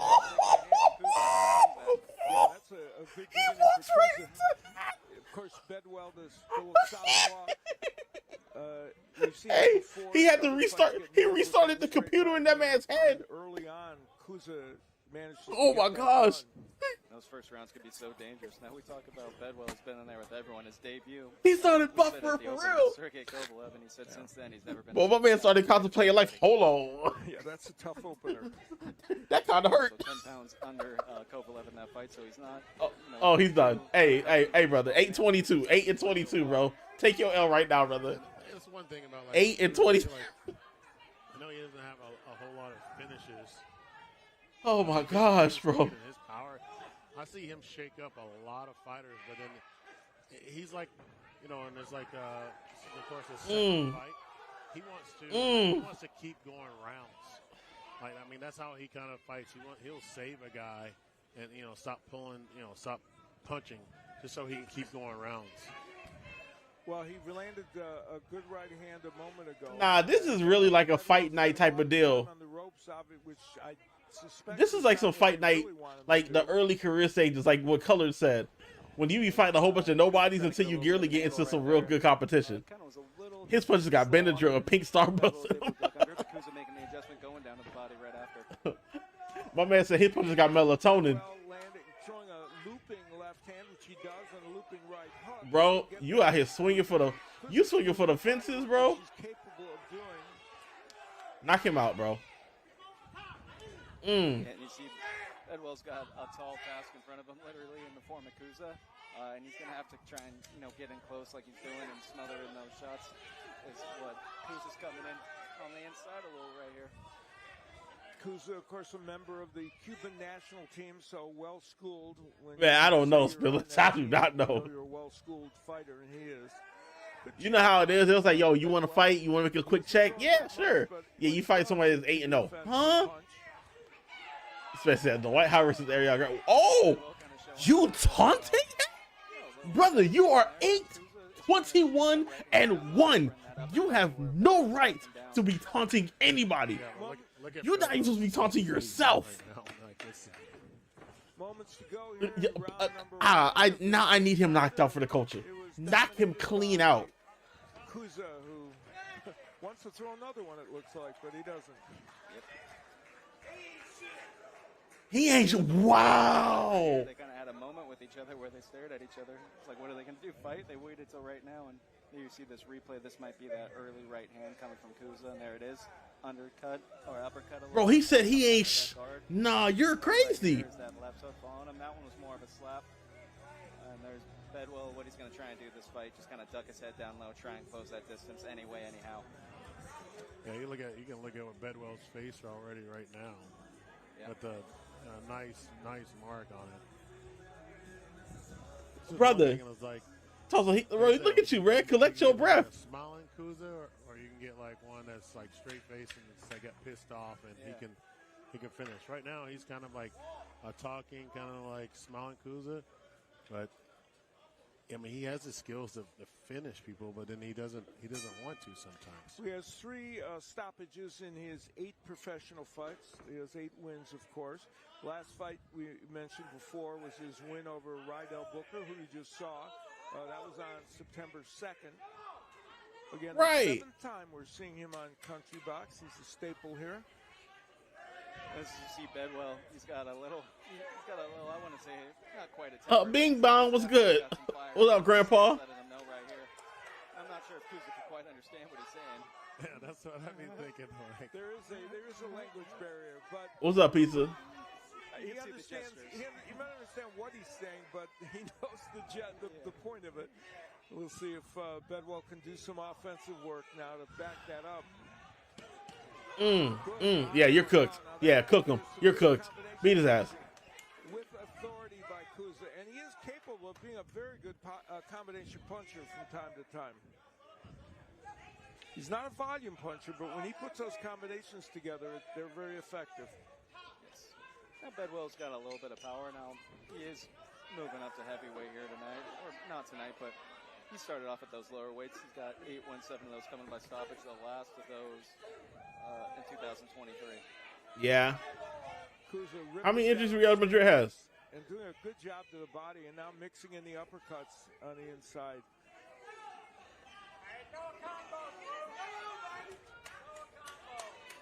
Halfway through round number 2 in this 8-rounder, and Fernando Cuza continues. Dan Lynn about to knock Mayo Man into a lunchable bit. There you go. There you go. He's like, yeah, that's all right. That's all right. That's all right. He got me. He got me. Solomon was a good straight right hand, kind of going down to where Bedwell was ducking down, and Bedwell acknowledged it right away. Well, Kuza's right hand is a good one, and Bro, just stay down, bro. Stay down, bro. Thank you, bro. Stay down, brother. yeah, I mean, this is the Kuza. Like, he has that potential almost in like every fight, except probably like Booker. Because you know how seasoned it is, but like we could definitely see Kuza doing this. But And he's wearing fringes. Finish him. yeah, well, because his mouthpiece went out, and he's bought some time, but I don't know how effective it's going to be. A point is being deducted, probably because of the mouthpiece being spit out. And so that makes this a 10. Guys, the 10-6 round, I think, when you count the 2 knockdowns in the point. Son, oh my gosh, bro. Because it's very possible this fight's going to end very soon. Yep, he's done, bro. That's a 10-5 round, bro. Yes, sir. Thank you. Thank you. Thank you. Thank you, bro. And, well, even though they're not the best of friends, there's a little hug at the end. That's not bad. And Kuza, while this fight was less of a challenge, he was able to get the job done. Yeah, you'll see the straight right hand went right to where Bedwell. Damn, caught him with the straight and dropped him. Against the ropes, and he was able to follow him. Bedwell Bit, wasn't really, bit, you know, he had that bit, little layoff bit. as well. And he was overmatched tonight against Kuza, and Kuza did his job. Could only beat what's in front of you, and he did. Yeah, the trick in 2 rounds. And that's the thing, like people, you look at Kuza's He was going after that first punch, right? He doesn't have power. I've watched this guy since he was, 8 and 22 and 1. And he has power. 8, 22 and 1. Opponents, and he continues to talk. So now we'll see a little bit of stuff going on in the ring right here between the 2 teams. Yeah, I mean, he just beat the guy. Like, he just needs to. Oh, is she throwing L's? Yo, what are we doing? Yeah. I mean, what are you doing? The guys are Kuza's a very highly talented fighter. I think Kuza's saying for the dads to fight right now. Oh gosh. I think they just need to leave that, let that out. I'm just glad Hermes Horta is not here because he would be over there. We have to deal with a whole nother. Fight. The winner by technical knockout at 2 minutes and 58 seconds of the second round, Fernando the Legend Kuza. Rhea has 10 injured. Russell has 9. Dang.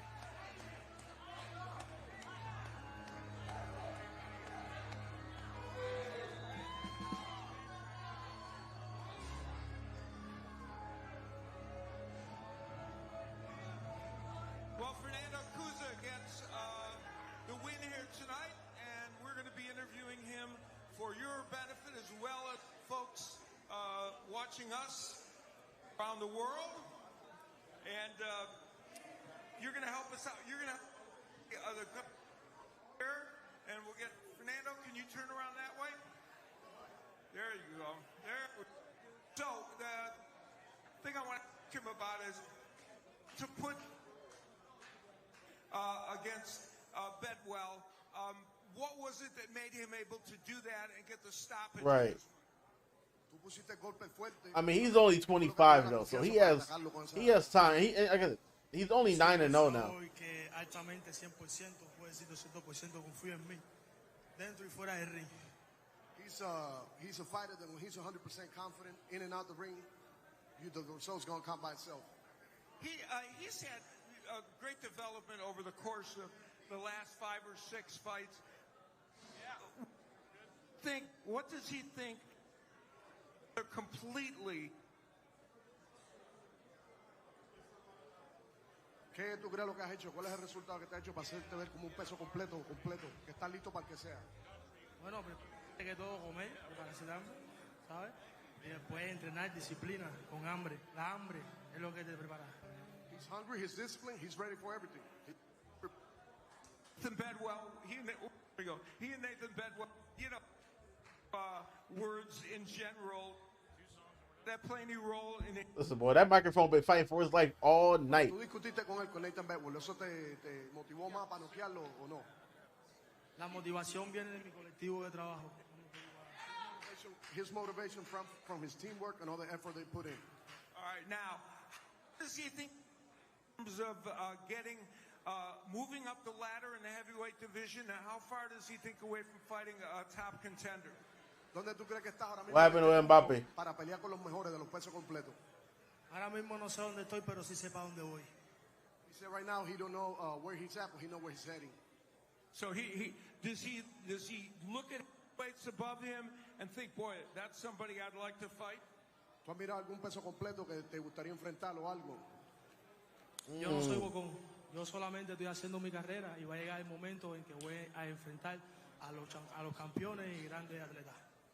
He said he keep doing his work. He's moving up little by little on the ladder, and he's ready for any challenge. All right, last question. You are he's a staple here at Country Box, and these fans in there come to really love him. What does it mean for him fighting on Country Box? He's Man, hey, have you played Undisputed? Spillage? Undisputed's not bad. ¿Cómo tú te sientes? Me siento bien, cada vez que peleo me siento súper bien y en forma porque eso es lo que me da la preparación para hacer lo que quiero y lo que me diga mi entrenador arriba del ring. He's happy, he loved the crowd, he's happy to be here and be part of it. All right, well, they love him too. Congratulations, Fernando. So, Fernando Cuza win in our main event. Capping off a good night of boxing here in a new location at the Plaza Mariachi where it's a great set, fantastic, and we've had a lot of fun. For my broadcast partners, Albert Hainsworth and Justin Brown, and for our great production crew who helped bring this to all of you, we'll see you next time on Country Box.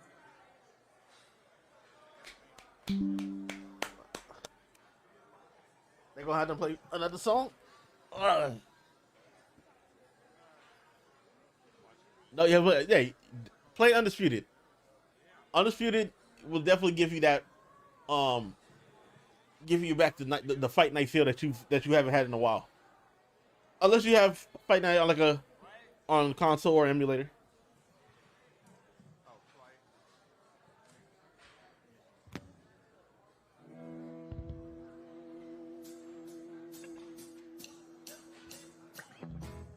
All right, y'all. Oh yes. Oh, we used to show Power Slap on stream. Power Slap is insane. Better people than me. Yeah, we used to show a whole bunch of different things. We used to show Power Slap. There's this thing called Coffin Wars, where two dudes are wrestling inside of a coffin. What's the other one? Tire wrestling, when two dudes are wrestling and you gotta throw a dude into the tire. And then chest slap, where pretty much they're doing just knife edge chops to each other's chest. Yeah, man, we've done all of that stuff. You know? Nah, Power Slap is ridiculous. Power Slap will forever be ridiculous.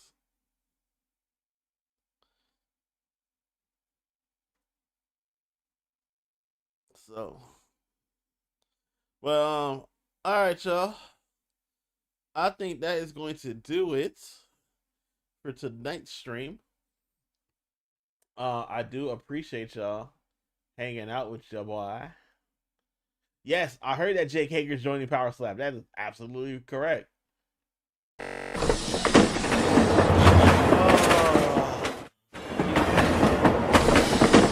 All right, so I want to say thank y'all so much for hanging out. Tomorrow we have these people really eating CTEs for dinner is crazy. What was I gonna say? That comment just threw me off. Tomorrow, 7:00 Eastern, we're doing this thing called the Professional Grapplers. Is it professional? Hold on, I want to make sure I got it right. Professional Grappling Federation, PGF. So kind of like MMA submission based style fighting. So we're doing it tomorrow at 7:00. So make sure y'all come back on stream for that. I'm gonna try to set up Try Not to Laugh probably next week. We're gonna probably play some GTA RP. We might get back on playing the Division since it is the 10-year anniversary of the Division. So we might get back on playing that too.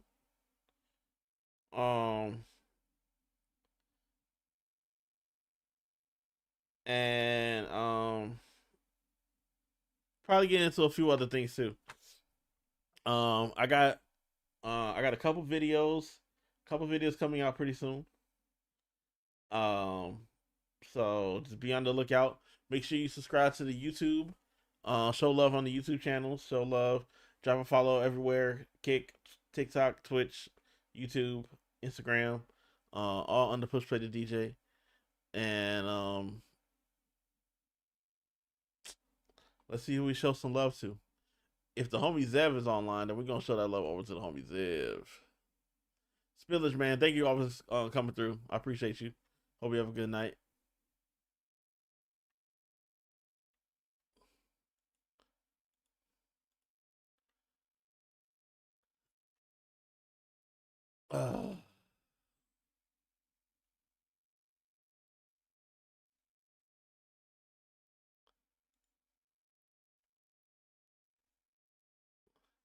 But yeah, but everybody coming through, Pretty in the Press, Pizza, Spillage, Z Thomas, Dead Star, Big Willie, Grandpa, Color TV Pod. Yeah, man. All y'all coming through. Herbie. Appreciate all y'all coming through, man, for real. All right. If the homie Zev is online, we're gonna show love to the homie Zev, man. That's big homie.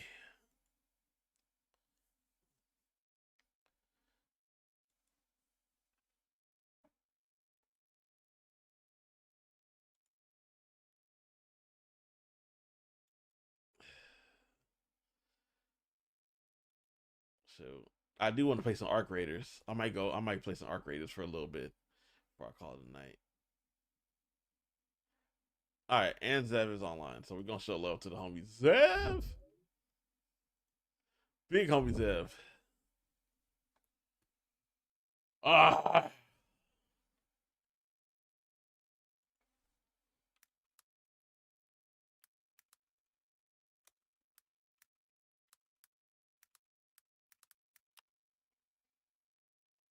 All right.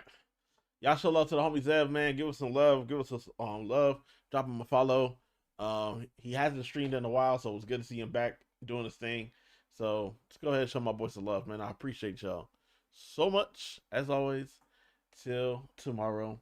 Please take care of yourself. Take care of others. Be kind to each other. Tell somebody that you love them. And appreciate life, because life can change at any given moment. So Always show kindness. Always show love, man. I'll see y'all later. Have a great one, y'all. And yes, happy Women's Month. You know, as well. I love y'all, man.